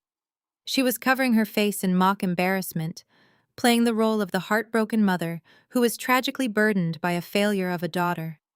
She was entirely complicit in this public execution. Nia, standing just below Darius on the stairs, did not even try to hide her amusement. She looked directly at me and smirked a cruel, victorious smile that told me she had likely helped him write that exact speech. They thought they had finally put me in my place. They thought they had stripped me of my dignity in the most public way possible. But I did not blush. I did not lower my head. I did not turn around and run out the heavy glass doors like a frightened child. I stood perfectly still, my posture completely relaxed. The silence stretched on, becoming heavier and more uncomfortable by the second. Darius stood on the stairs, his smug smile faltering slightly as he waited for me to break. He expected tears. He expected me to scream or flee. Instead, I slowly raised my hands. I brought my palms together in a single loud, deliberate clap.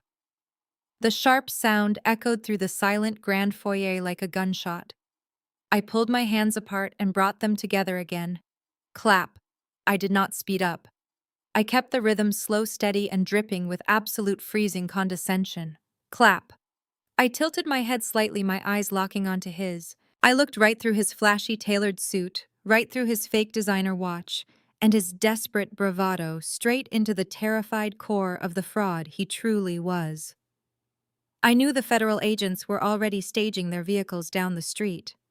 I knew the digital trap I had set was fully armed and ready to detonate. Clap. The sound bounced off the imported marble floors and the soaring 30-foot ceilings, filling the room with an undeniable, suffocating tension. The triumphant smirk slowly melted off Nia's face, replaced by a flicker of genuine unease. My mother lifted her head, her fake performance of embarrassment completely forgotten as confusion washed over her features. Darius gripped the silver microphone tighter, his knuckles turning white as he stared down at me. He had expected to break me, but my slow, echoing applause was not a sign of surrender. It was the terrifying sound of a judge striking a gavel.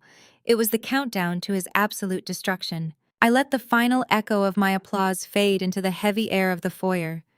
Darius stared at me, his chest heaving slightly, his mind struggling to comprehend why I was not cowering in shame. He opened his mouth to speak, to hurl another insult, or demand my removal, but I did not give him the chance. I lowered my hands and reached into the pocket of my tailored blazer. My fingers closed around the smooth, cold metal of my secure corporate phone. I pulled it out, keeping my eyes locked on his face. I did not break eye contact as my thumb hovered over the screen, resting on the master override application for the estate. I tapped a single button. Instantly, the entire atmosphere of the $40 million mansion violently shifted. The string quartet in the corner was cut off mid-note as the smart home system overrode their amplifiers. The sudden absolute silence was deafening. A split second later, a loud, heavy, and undeniably final mechanical click echoed through the massive room.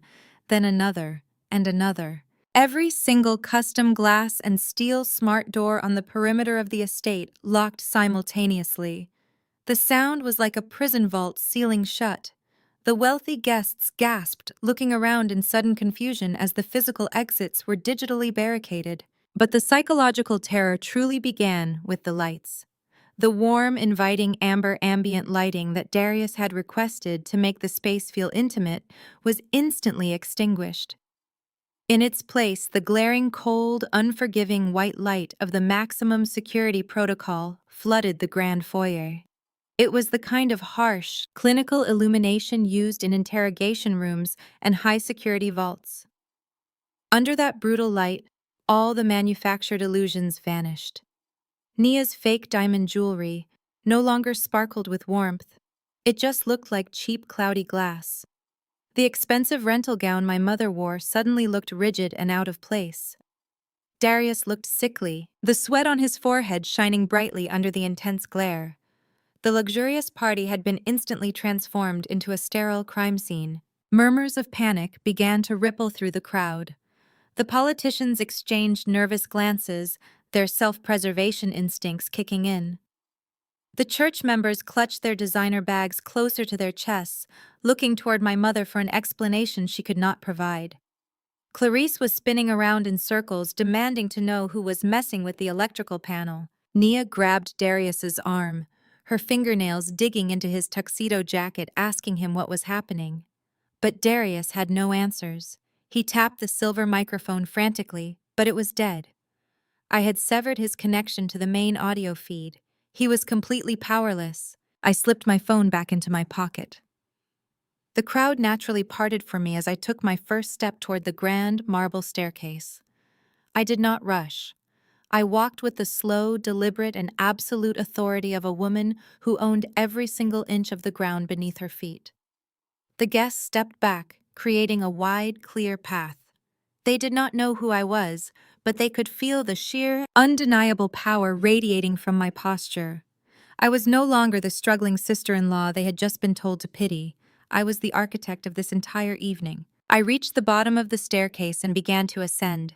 My Christian Louboutin heels clicked sharply against the imported Italian marble, echoing rhythmically in the stark, bright room. Each step I took was a physical dismantling of their hierarchy. Nia watched me climb closer, her eyes wide with a mixture of terror and disbelief. She instinctively took a step backward, shrinking away from my presence. Darius stood frozen on the landing, his charismatic facade completely shattered. He looked like a cornered animal, his eyes darting frantically around the room, searching for a way out that simply did not exist. I reached the landing and stepped directly into his personal space. I did not yell. I did not push him. I simply reached out and took the silver microphone right out of his trembling hand. He did not even try to resist. His grip was weak, his fingers clammy and shaking. I turned away from him and faced the sea of 200 confused, terrified guests. I tapped the base of the microphone. It flared to life, instantly reconnected to the audio system by my digital command. When I spoke, my voice was ice-cold, perfectly calm, and massively amplified. It cut through the nervous whispers of the crowd like a freshly sharpened blade. "Darius, you talk a lot about hard work," I said, not bothering to turn around to look at him. My voice filled every corner of the massive estate, echoing off the 30-foot ceilings. "You just stood up here and delivered a beautiful sermon about vision, about dedication, and about securing multi-million-dollar assets. You wanted to use me as a cautionary tale. So let us talk about this $40 million house you claim to have secured." I gestured with my free hand, sweeping it slowly across the expanse of the room. "It is a beautiful property, is it not? The open concept gallery, the floor-to-ceiling windows, the exact shade of the Italian marble beneath your feet. I know it is beautiful because I picked out the marble myself. I negotiated the purchase of this land. I commissioned the architects, and I personally signed off on every single detail of this estate." A collective gasp ripped through the crowd, the sound of 200 people simultaneously realizing they were standing in the middle of a massive lie. I looked directly at my mother, Clarice. She was standing frozen near the catering tables, her mouth hanging open, her eyes wide with absolute horrifying shock. The emerald green dress she had been strutting around in suddenly seemed to weigh her down. She shook her head side to side, silently refusing to process the words coming out of my mouth. Nia let out a small, pathetic whimper from the step below me. Right on cue, the heavy oak doors of the library corridor opened. Elias emerged from the shadows. He looked like an executioner dressed in a flawless navy blue suit. He walked through the parted crowd with lethal purpose, carrying a thick black leather folder. The guests watched him in stunned silence as he climbed the marble stairs and stopped right beside me. He did not look at Darius or Nia. He simply opened the folder and handed me two distinct legally bound documents. I held the documents up in the glaring white light for the entire room to see. "This is the official deed to this property," I announced, my voice remaining deadly calm and unwavering. "And this is the short-term corporate rental agreement." I turned my head slightly, finally locking eyes with the sweating, trembling man standing beside me. Darius stared at the papers as if I were holding a loaded weapon. "You did not secure this estate through your high-level financial connections, Darius. You rented it for one night from my corporate holding company. You rented it from my blind trust, completely unaware that the woman you threw out of your house on Sunday was the exact same woman who owned the walls you are standing inside today." Nia covered her mouth with both hands, a choked sob escaping her throat. "It is not true," she whispered, her voice cracking under the weight of the undeniable reality. "She is lying. Darius, tell them she is lying." But Darius could not speak. His mouth opened and closed, but no sound came out. The slick, confident wealth manager was gone, replaced by a terrified fraud who had just been cornered by the absolute truth. I turned my attention back to the crowd. Specifically, I looked directly at the retired deacons and the elderly widows from the church. I looked at the people who had their checkbooks in their purses, ready to hand over their life savings to a criminal. "I am the founder and chief executive officer of Apex Elite Estates," I declared, my voice echoing with finality.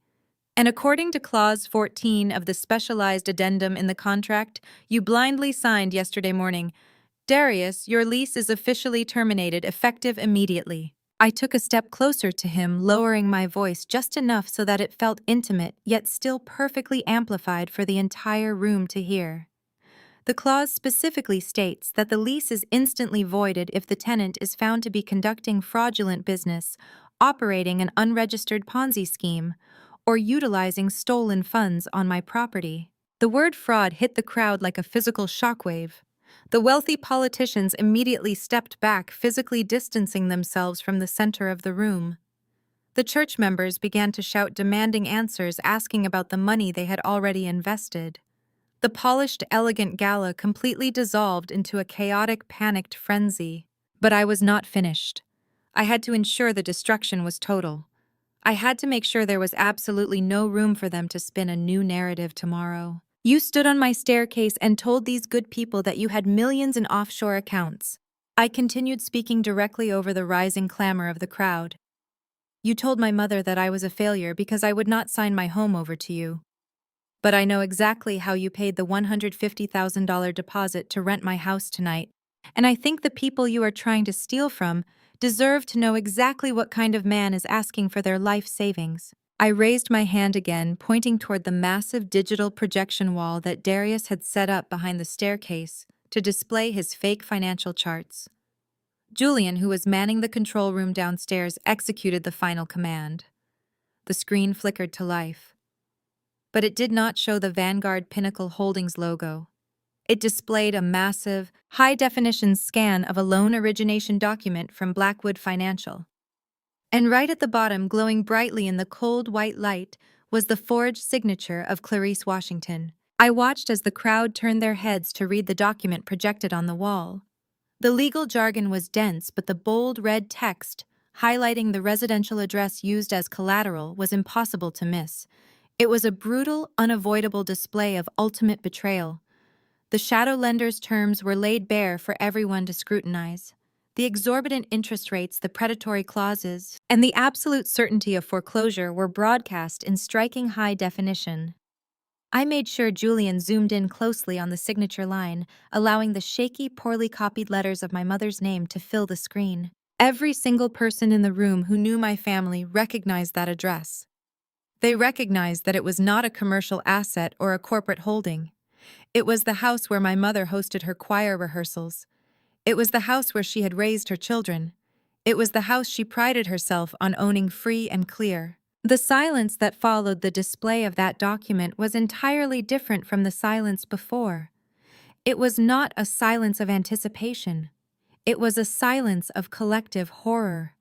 The people in the crowd were looking at Darius not just as a liar, but as a predator who would sacrifice his own family to feed his ego. I held the microphone steady, my grip firm and uncompromising. The deed and the rental agreement remained visible in my other hand, undeniable physical proof of my absolute ownership and his complete failure. The trap had not just been sprung, it had violently snapped shut, crushing the fake empire he had spent years trying to build. I stood on the marble landing, staring down at the wreckage of their delusions, knowing that the most devastating blow was still yet to come. The blackout and the reveal were complete, but the reckoning had only just begun. Nia's voice broke the suffocating silence. "She is lying!" Nia screamed, her voice shrill and echoing wildly against the marble walls.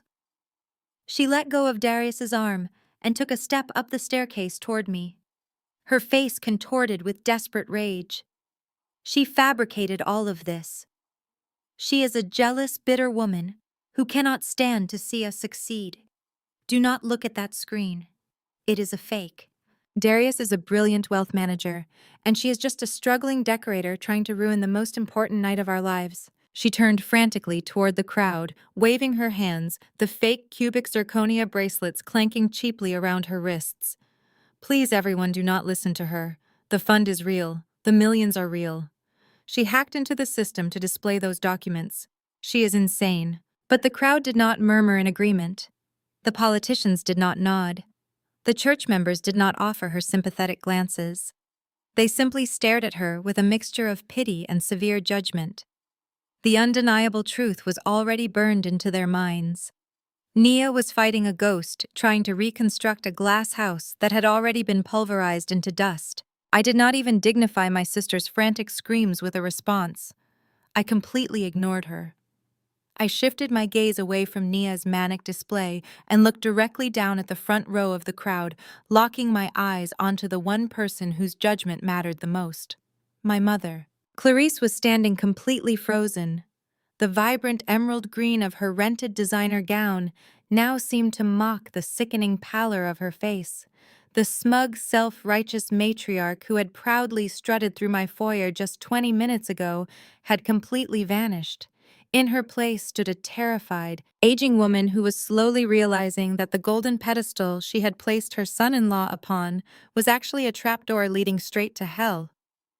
Her eyes darted from me standing powerfully on the staircase to Darius, who was practically shrinking into his tuxedo, and finally to the massive digital screen displaying the loan origination document. I took a slow, deliberate breath, letting the silence stretch just long enough to ensure every single person in the room was hanging on my next word. I raised the microphone slightly. "Mom," I said, my voice echoing with a haunting calm. The words sliced through Naya's hysterical sobbing and forced Clarice to look up at me. "Just 2 days ago, you sat at your polished mahogany dining table and told me that my credit score was not worth more than this man's future. You demanded that I sign my own home over to him. And when I refused to fund a scam, you physically threw my coat out the front door and kicked me out of your house to protect him." Clarice opened her mouth, perhaps to defend herself, perhaps to plead, but her throat was completely dry. No sound emerged. She simply clutched her half-empty crystal champagne glass, tighter, her knuckles turning white. "You chose him." I continued, my voice steady and completely devoid of the desperate need for her approval that used to plague my childhood. "You told me that family steps up when a loved one is on the verge of greatness. But did you ever stop to ask yourself how he suddenly found the money to secure this $40 million estate? Did you know how he actually paid the $150,000 non-refundable deposit to stand in my house tonight?" I did not wait for her to answer. I raised my left hand, signaling Julian in the security control room below. Instantly, the image on the massive digital projection wall behind me shifted. The dense paragraphs of the predatory lending terms faded away, replaced by a hyper-magnified high-definition scan of the document's final page. The image was blown up to massive proportions, spanning 20 feet across the wall. Right in the center of the screen, illuminated in the harsh, unforgiving white light, was the signature block. I watched Clarice's eyes widen until they were completely rimmed with white. She recognized the address printed above the signature line. It was her address, the home she had lived in for 3 decades, the property she owned free and clear. And right below it was her name written in a hesitant, overly rounded cursive script that she immediately knew she had never penned. "He forged your signature, Mom," I said, dropping the second bomb with lethal precision. The words hung in the air, heavy and absolute. "He did not use offshore accounts. He did not use corporate venture capital. He used your house, the exact same house you threw me out of on Sunday afternoon. He used it as illegal collateral to secure a massive cash loan from Blackwood Financial, a predatory shadow lender known for destroying lives." A collective gasp rippled through the church congregation. Deacon Hayes covered his mouth in shock. Mrs. Gable took a staggering step backward, grabbing the arm of the person next to her for support. They all knew how much Clarice valued that house. It was her sanctuary, her primary source of pride, her ultimate status symbol within their community. "Darius took their money, forged your name, and bet your entire life on this fake gala," I continued, my voice echoing relentlessly. "He is legally bound to a high-interest loan that he has absolutely no intention of repaying. And because you are the guarantor on that fraudulent document, the shadow lender holds the deed. If you do not pay them back their $200,000 plus exorbitant penalty fees by Monday morning, they will file a lien. You will be foreclosed upon. You are going to be homeless." The word homeless hit Clarice like a physical blow to the chest. Her entire body convulsed. For decades, she had constructed her entire identity around her perceived wealth, her social standing, and her pristine reputation. She had looked down on me, alienated me, and humiliated me because she thought I did not measure up to her standard of success. And now, the golden son-in-law she had championed over her own flesh and blood had systematically stripped her of everything she owned. The crystal champagne glass slipped from Clarice's trembling fingers. It hit the imported Italian marble floor with a sharp, violent crack, shattering into hundreds of glittering pieces. The champagne splashed across the hem of her rented emerald gown, staining the expensive fabric, but she did not even notice. The sound of the shattering glass broke the spell of shock that had paralyzed her. The pious, composed church choir director completely evaporated. A primal, guttural scream ripped from her throat, a sound of pure, unadulterated agony and blinding rage. "You stole my house!" Clarice shrieked, her voice cracking as she lunged forward. She threw herself up the first two steps of the marble staircase, completely bypassing Nia, and launched herself directly at Darius. She slammed her fists into his chest, grabbing the lapels of his custom-tailored tuxedo and shaking him violently. "You liar! You thief! You took my home! How could you do this to me? I trusted you. I vouched for you." Darius stumbled backward, his arms flailing as he tried to defend himself against the furious assault of his mother-in-law. He looked terrified, completely out of his depth. "Clarice, stop. Please let me explain. I can fix this. I just need the investments to clear tonight and I can buy the house back. I swear to God I can fix it." "There are no investments," I announced into the microphone, my voice easily cutting over the chaotic scuffle happening on the stairs below me. "There is no wealth management fund. It is a textbook Ponzi scheme. Every single dollar handed to Vanguard Pinnacle Holdings has already been used to pay off older debts and fund his fake lifestyle. The accounts are completely empty." That final revelation was the spark that ignited the powder keg. The elite investors in the room, the men and women who had written massive checks just moments before, suddenly realized the full extent of the scam. The initial shock morphed instantly into explosive, uncontrollable outrage. "I transferred $100,000 into your account yesterday morning," Deacon Hayes roared, pushing his way through the crowd toward the staircase. His face was purple with fury. "Give me my money back right now, you worthless con artist. He took $50,000 from my retirement fund." Another church member screamed, her voice rising in panic. "Call the police. Do not let him leave this building. He stole our pensions." Total chaos erupted inside the grand foyer.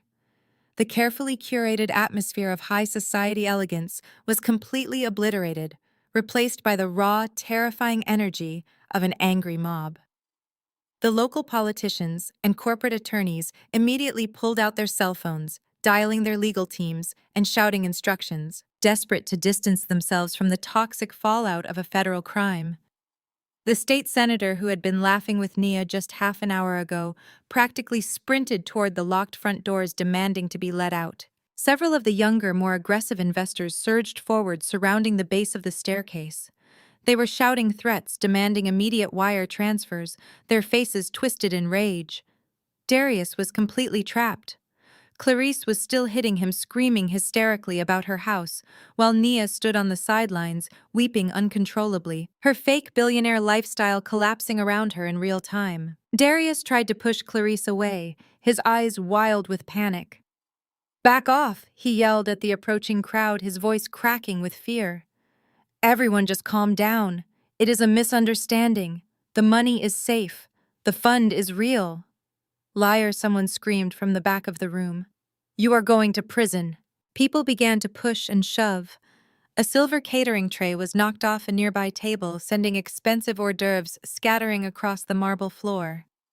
A floral centerpiece crashed to the ground, the sound of breaking porcelain adding to the rising cacophony of shouts, accusations, and frantic phone calls.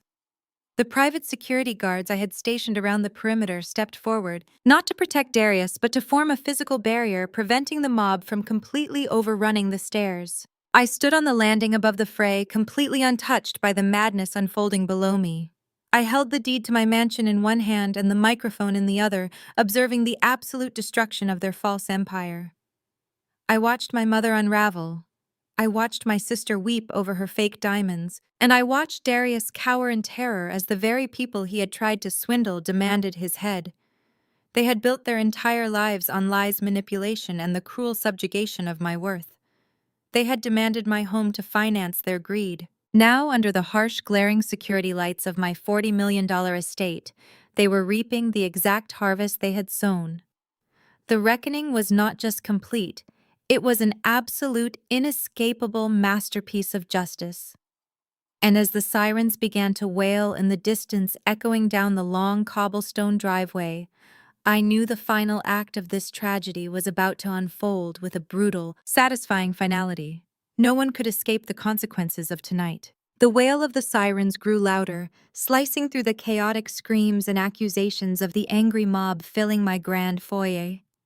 At first, the sound was just a faint, high-pitched hum in the distance, easily dismissed by the panicked investors who were too busy demanding their life savings back from a sweating cornered Darius.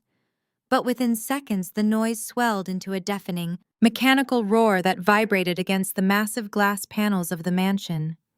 The red and blue emergency lights of multiple federal vehicles pierced through the floor-to-ceiling windows, casting violent spinning shadows across the imported Italian marble and the terrified faces of Atlanta's high society. The flashing colors mixed with the harsh cold white of my security lighting, turning the elegant gala into an undeniable crime scene. The sudden arrival of law enforcement acted like a bucket of ice water thrown over the entire room. The shouting abruptly stopped. The shoving ceased. Even my mother, who had been physically assaulting Darius on the marble staircase, froze mid-strike.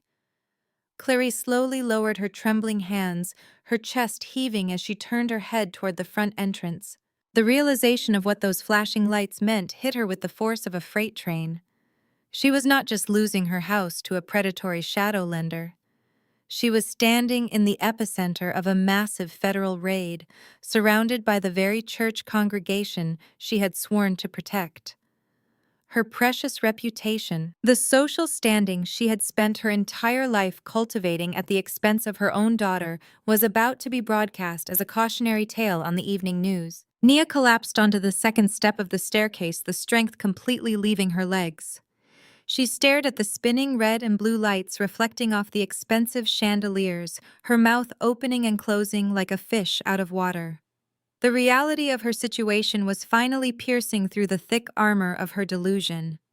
She was not a billionaire's wife. She was the accomplice to a massive financial fraud, and the authorities had arrived to collect their due. I did not panic. I simply reached into my pocket, pulled out my secure corporate phone, and tapped the master override button a second time. Unlock the perimeter.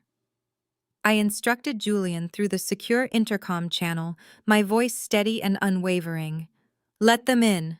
The heavy mechanical locks on the custom glass and steel front doors disengaged with a loud unified click. The heavy oak doors swung open, violently pushed wide by the imposing figures of the Federal Bureau of Investigation. A team of 12 heavily armed agents flooded into the grand foyer, their dark tactical windbreakers displaying the bold yellow letters of the Bureau. They moved with terrifying calculated precision, fanning out across the room to secure all possible exits. The sheer professionalism of their entrance completely neutralized any remaining resistance from the crowd. The wealthy politicians who were previously shouting into their cell phones instantly dropped their devices and raised their hands in a universal gesture of compliance. The church members huddled together, weeping quietly in the corners of the massive room. Agent David Sterling walked through the center of the formation. He was a tall, incredibly sharp investigator who had zero tolerance for financial predators. He scanned the room, his sharp eyes taking in the shattered champagne glasses, the ruined catering displays, and the massive digital projection of the forged loan document still glowing brightly on the wall behind the staircase. He looked up at me standing on the landing, giving me a single crisp nod of acknowledgement. I had delivered exactly what I promised. A multi-million-dollar Ponzi scheme wrapped up with a neat little bow served directly on a silver platter. I raised the silver microphone to my lips one last time. The room was so quiet that the faint hum of the audio equipment was the only sound competing with the approaching footsteps of the federal agents. Ladies and gentlemen, I announced, my voice cutting through the heavy, terrified silence with absolute authority. Please remain calm and keep your checkbooks closed. Vanguard Pinnacle Holdings is a fabricated shell company. Apex Capital is a textbook Ponzi scheme. The financial documents you were shown tonight are completely fraudulent, and the Federal Bureau of Investigation now has all the digital files, wire transfer receipts, and recorded confessions necessary to prosecute this crime. A collective sigh of relief mixed with utter disbelief swept through the crowd. Deacon Hayes lowered his head, whispering a prayer of thanks that he had not actually signed the check he was holding in his pocket. The retired widows hugged each other, realizing that while they had been deceived by my mother, their life savings were still safe in their own bank accounts. I had stopped the final transaction just in time. Agent Sterling marched directly to the base of the marble staircase, flanked by two burly agents, He did not hesitate. He did not ask for permission. He looked straight up at the sweating, trembling figure of my brother-in-law, Darius Vance.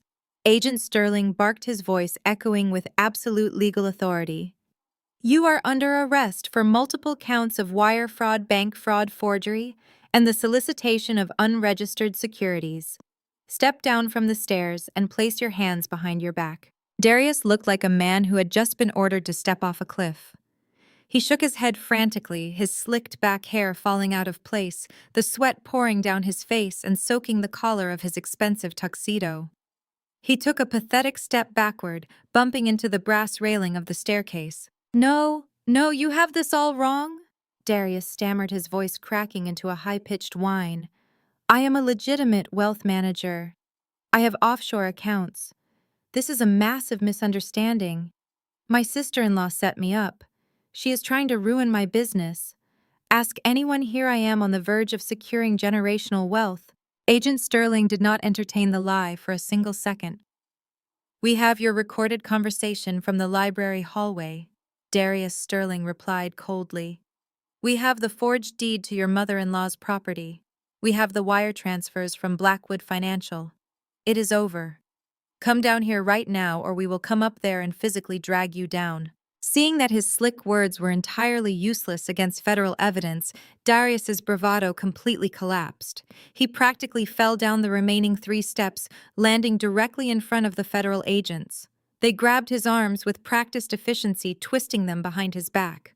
The sharp, metallic ratcheting sound of heavy steel handcuffs locking around his wrists echoed loudly in the grand foyer.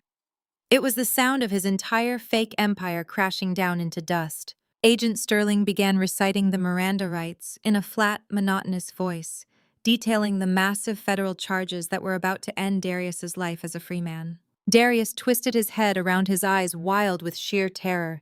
He looked past the agents, frantically searching for his wife. Naya! He screamed, his voice breaking in a pathetic display of cowardice. Nia, do something. Call my partners. Call the firm. Call a lawyer.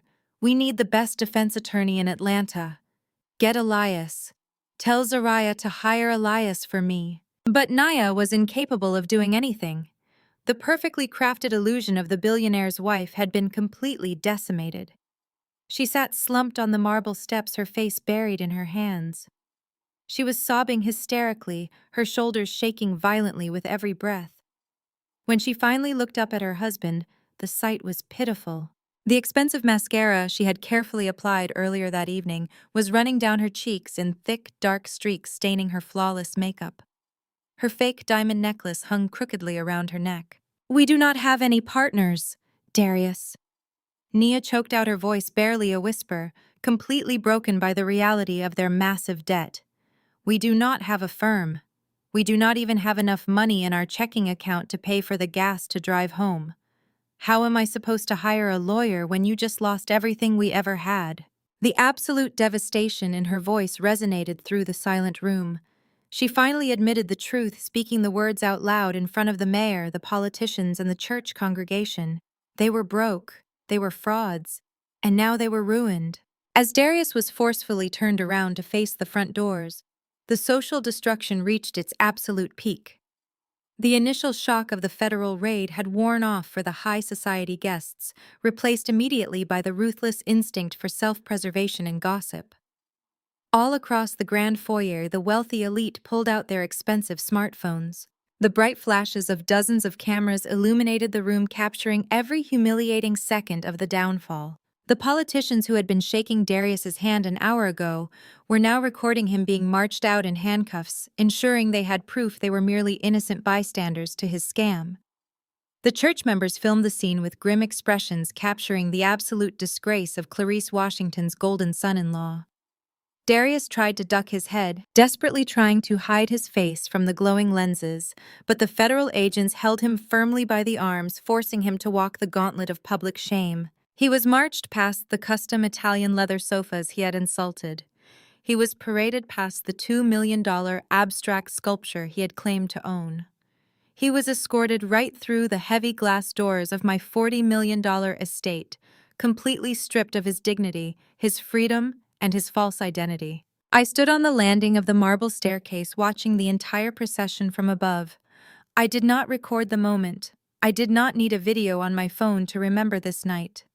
The image of Darius being shoved into the back of a federal vehicle, with the red and blue lights flashing against the pristine white columns of my home, was permanently burned into my memory. Below me, the grand foyer was slowly clearing out. The federal agents were meticulously interviewing the guests, collecting the fake investment brochures as physical evidence, and securing the perimeter.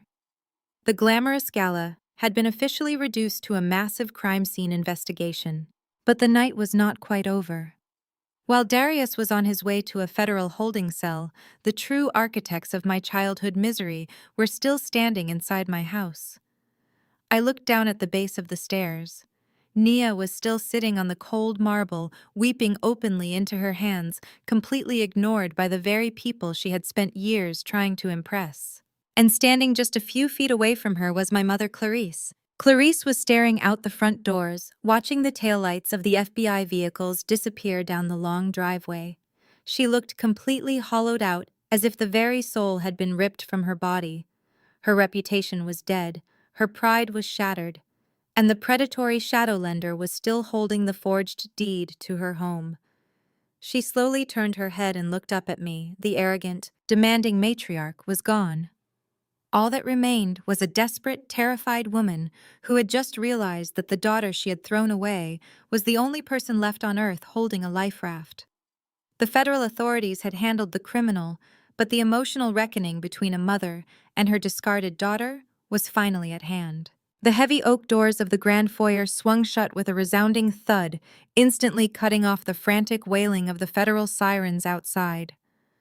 The massive $40 million estate, which just moments ago was vibrating with the chaotic energy of a panicked mob, was suddenly plunged into a heavy, suffocating silence. The air conditioning hummed softly, a mechanical drone that only amplified the emptiness of the room. The wealthy politicians, the terrified church members, and the federal agents had all vanished into the humid Atlanta night, leaving behind a devastating landscape of absolute ruin. The pristine, imported Italian marble was covered in the wreckage of a shattered illusion. Overturned silver catering trays lay abandoned near the base of the stairs. Expensive Wagyu sliders and beluga caviar were mashed into the floor alongside trampled floral arrangements. Half-empty glasses of vintage champagne sat abandoned on every available surface, the bubbles long gone, leaving only flat, warm liquid behind. The grand gala had been completely hollowed out, leaving nothing but the ghosts of a massive financial crime. Only 3 people remained in the cavernous, brightly lit room. I stood tall on the landing of the marble staircase, my custom Tom Ford suit completely untouched by the chaos that had just unfolded. Below me, my sister Nia was curled into a pathetic, trembling ball on the second step. And at the base of the stairs stood my mother Clarice. She was staring blankly at the heavy oak doors, watching the flashing red and blue lights slowly fade away through the thick glass panels. The reality of her situation was finally piercing through the thick armor of her lifelong delusion. She was not just losing her social standing. The shadow loan, the forged signature, and the imminent foreclosure of her home crashed down upon her shoulders all at once. Clarice slowly turned away from the doors. Her legs simply gave out. She collapsed onto the cold marble floor, the stained emerald green fabric of her rented designer gown pooling around her in a pathetic heap. She did not just cry, she wailed. It was a guttural, terrifying sound of absolute, unconditional defeat. The pious, composed church choir director had been completely obliterated. She crawled forward on her hands and knees, the sharp shards of her broken champagne glass crunching loudly beneath her weight. She did not care that the glass was tearing at the expensive fabric of her dress. She reached the bottom of the staircase and looked up at me, her face completely slick with tears, her eyes wide with a manic, terrifying desperation. "Zariah, my baby!" Clarice sobbed, reaching a trembling hand up toward my ankle.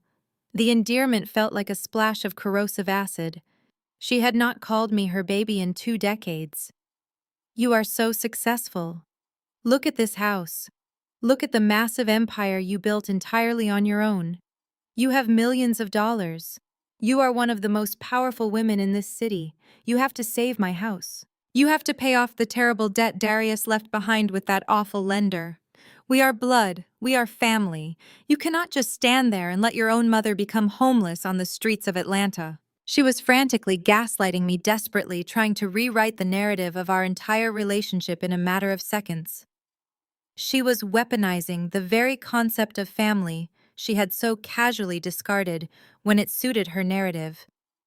She expected the old Zariah to emerge the desperate, lonely girl who would do absolutely anything to earn a tiny scrap of her mother's affection. She honestly thought my hidden wealth meant I would automatically assume the role of her financial savior, wiping away the consequences of her own devastating arrogance. Hearing our mother beg on her hands and knees seemed to snap Nia out of her catatonic state.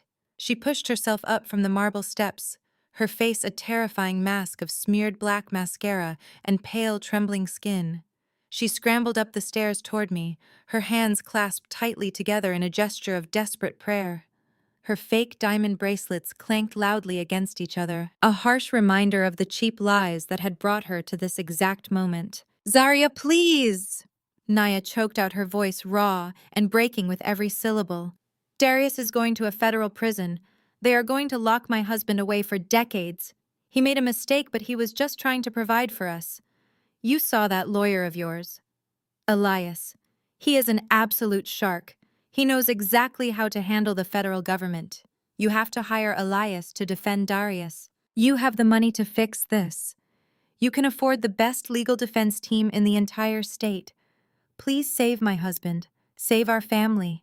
You cannot just stand there on your pedestal and let our entire lives be destroyed over a financial misunderstanding." I looked down at the two women groveling at my feet.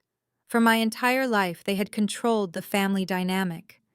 They had dictated my worth, isolated me from any genuine affection, and demanded my complete submission to their twisted, toxic hierarchy. Just 48 hours ago, they were laughing in my face as I was violently banished from my childhood home. They had mocked my career, belittled my existence, and proudly elevated a con artist above my own flesh and blood. Now the tables had not just turned. The entire board had been flipped over and set entirely on fire. They were begging the scapegoat to become their shield. I took a deliberate, measured step backward, pulling my shoe out of my mother's desperate, grasping reach.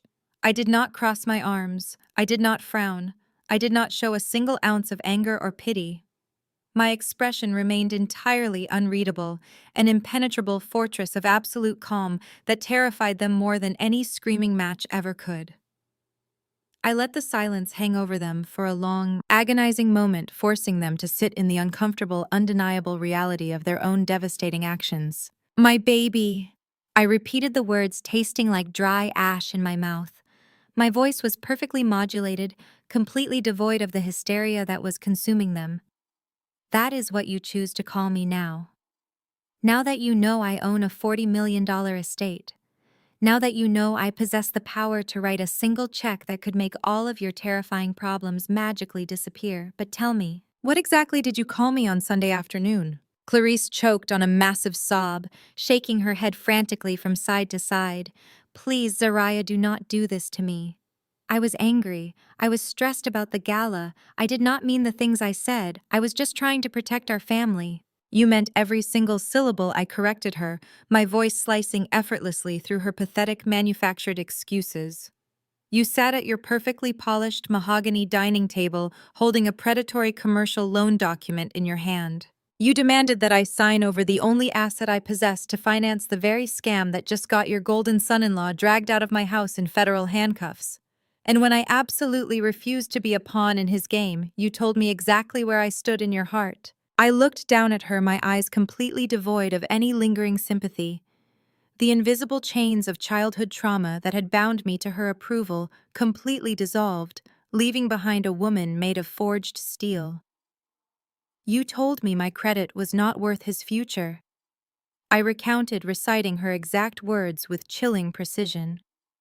"You told me that I was a useless disappointment to this family. You dragged my coat off the wooden rack, threw it onto the concrete porch, and told me to get out of your house. You violently banished me because I would not participate in your shared delusion. You willingly chose him over your own flesh and blood. You literally handed him the keys to your own destruction because you cared more about having a wealthy son-in-law to brag about at church than you cared about the well-being of your own daughter. I shifted my cold gaze to Nia, who was staring up at me with wide, horrified eyes, her chest heaving as she struggled to breathe. And you? I said, the temperature of my voice dropping even further.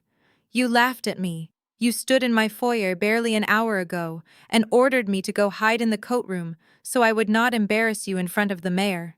You proudly wore fake diamonds paid for by your mother's stolen equity, and you sneered at my existence. Darius is not a victim of a misunderstanding. He is a federal criminal who actively preyed on the elderly people you both claimed to love. Elias is my corporate attorney. I pay him an exorbitant retainer to protect my empire from greedy parasites exactly like your husband. I will not spend a single cent of my hard-earned wealth to legally defend a man who tried to leverage my own mother's home to throw a fake networking party. Clarice let out another agonizing wail, burying her tear-stained face into her hands. She curled her body inward, rocking back and forth on the marble floor. Zariah, I am begging you on my knees. I have nowhere else to go. The shadow lender will foreclose on Monday. I will lose absolutely everything I have ever worked for. You have to help me. I shook my head slowly, feeling the last remaining threads of familial obligation sever completely and permanently. I am not your savior, I stated firmly, my voice ringing with absolute undeniable finality. I am not the convenient financial safety net you can deploy when your precious golden child inevitably fails you. You made your choices. You bet your entire life, your home, and your sacred reputation on a man who lied directly to your face. And now you have to pay the ultimate devastating price for your own boundless arrogance. I looked around the empty, ruined grand foyer, taking in the shattered glass and the absolute silence of the massive estate. Then I looked back down at the two broken women sobbing on the floor. I am not your savior. I am your landlord for the evening, I said softly, my voice devoid of any warmth. And your time is up. I raised my hand, a silent but absolute command directed at the deep shadows of the quiet, empty grand foyer. Julian stepped forward instantly, accompanied by my elite private security detail. They moved with quiet, intimidating efficiency. Escort them off my property, I instructed, my voice echoing one final time in the cavernous space. Clarice tried to resist reaching her trembling hands toward me, as if she could magically bridge the massive emotional chasm she had spent my childhood digging, but the security guards were impervious to her desperate tears. They firmly took her arms, lifting her off the cold floor. Nia did not even try to fight. She let the guards guide her toward the exit, her head hanging in absolute defeat, the broken heels of her expensive shoes dragging against the stone. I watched them walk toward the heavy glass and steel double doors. It was poetic symmetry. Just days prior, my mother had thrown my coat onto her concrete porch and banished me into the afternoon heat, believing she had stripped my dignity. Now she was being physically removed from my $40 million estate by men in tailored suits, leaving with nothing but the crushing weight of her mistakes. The heavy doors closed behind them with a final definitive click, sealing them out of my world forever. The consequences of their arrogance unspooled rapidly over the next 8 months, an avalanche of justice that I watched from a comfortable distance. A federal judge did not share my mother's forgiving nature when it came to financial predators. The local evening news broadcast the final verdict across every television screen in Atlanta. The anchor's voice was crisp and clinical as she read the teleprompter. Former self-proclaimed wealth manager Darius Vance was sentenced today to 15 years in a federal penitentiary for orchestrating a multi-million-dollar Ponzi scheme that targeted elderly church members. The judge cited the brazen use of forged property deeds as a key factor in the maximum sentencing. Without Darius's stolen funds to float her lavish lifestyle, Nia's manufactured reality completely evaporated. The luxury cars were immediately repossessed by the banks. The designer clothes were seized and liquidated to pay off their mounting legal fees. Her meticulously curated Instagram account, once a glittering shrine to her fake billionaire existence, was permanently deleted from the internet. The last time anyone saw my sister, she was wearing a stiff, polyester uniform scanning barcodes behind the register of a discount retail store in the suburbs. The golden child who once sneered at my career was now spending her days folding cheap sweaters for minimum wage, forced to finally experience the actual hard work she had spent her entire life desperately trying to avoid. But the most devastating fall belonged to Clarice. The shadow lender Blackwood Financial did not grant extensions or accept apologies. They executed the legal foreclosure with ruthless, terrifying speed. The beautiful brick colonial house, with the manicured lawn and the heated swimming pool, was seized and auctioned off to the highest commercial bidder. Stripped of her primary status symbol, Clarice was forced to pack whatever meager belongings she had left into cardboard boxes and move into a cramped one-bedroom apartment on the grimy outskirts of the city. The woman who had proudly directed the church choir and held court over the congregation was now completely isolated. She was simply too ashamed to ever show her face at Sunday service again, fully aware that the people she had tried to impress were the very people her golden son-in-law had tried to absolutely destroy. She had built her entire identity on social standing, and without it, she became a ghost in her own life. I did not attend the sentencing. I did not drive past the discount store where my sister worked, and I never once visited that cramped apartment. I simply let the silence settle over my life, a profound and beautiful quiet that can only be achieved when you finally sever the toxic roots of your past. On a warm, breezy Friday evening, I walked out onto the expansive master balcony of my Buckhead mansion. The setting sun painted the sky in brilliant strokes of violet and burning gold. Below me, the pristine infinity pool reflected the dying light, and beyond the manicured edges of my 8-acre estate, the glittering skyline of Atlanta stretched out toward the horizon. The city was alive with millions of people, millions of stories, and millions of ambitions. But up here, high above the noise and the chaos, there was only pure serenity. I walked over to the sleek outdoor bar and picked up a crystal flute. I popped the cork on a fresh bottle of vintage champagne, the soft hiss blending perfectly with the gentle rustling of the wind through the ancient oak trees. I poured the golden liquid, watching the bubbles rise to the surface, catching the last rays of the setting sun. I took a slow, deliberate sip. I searched my heart for any trace of guilt, any lingering sadness for the family I had left behind in the wreckage of their own making. I found absolutely none.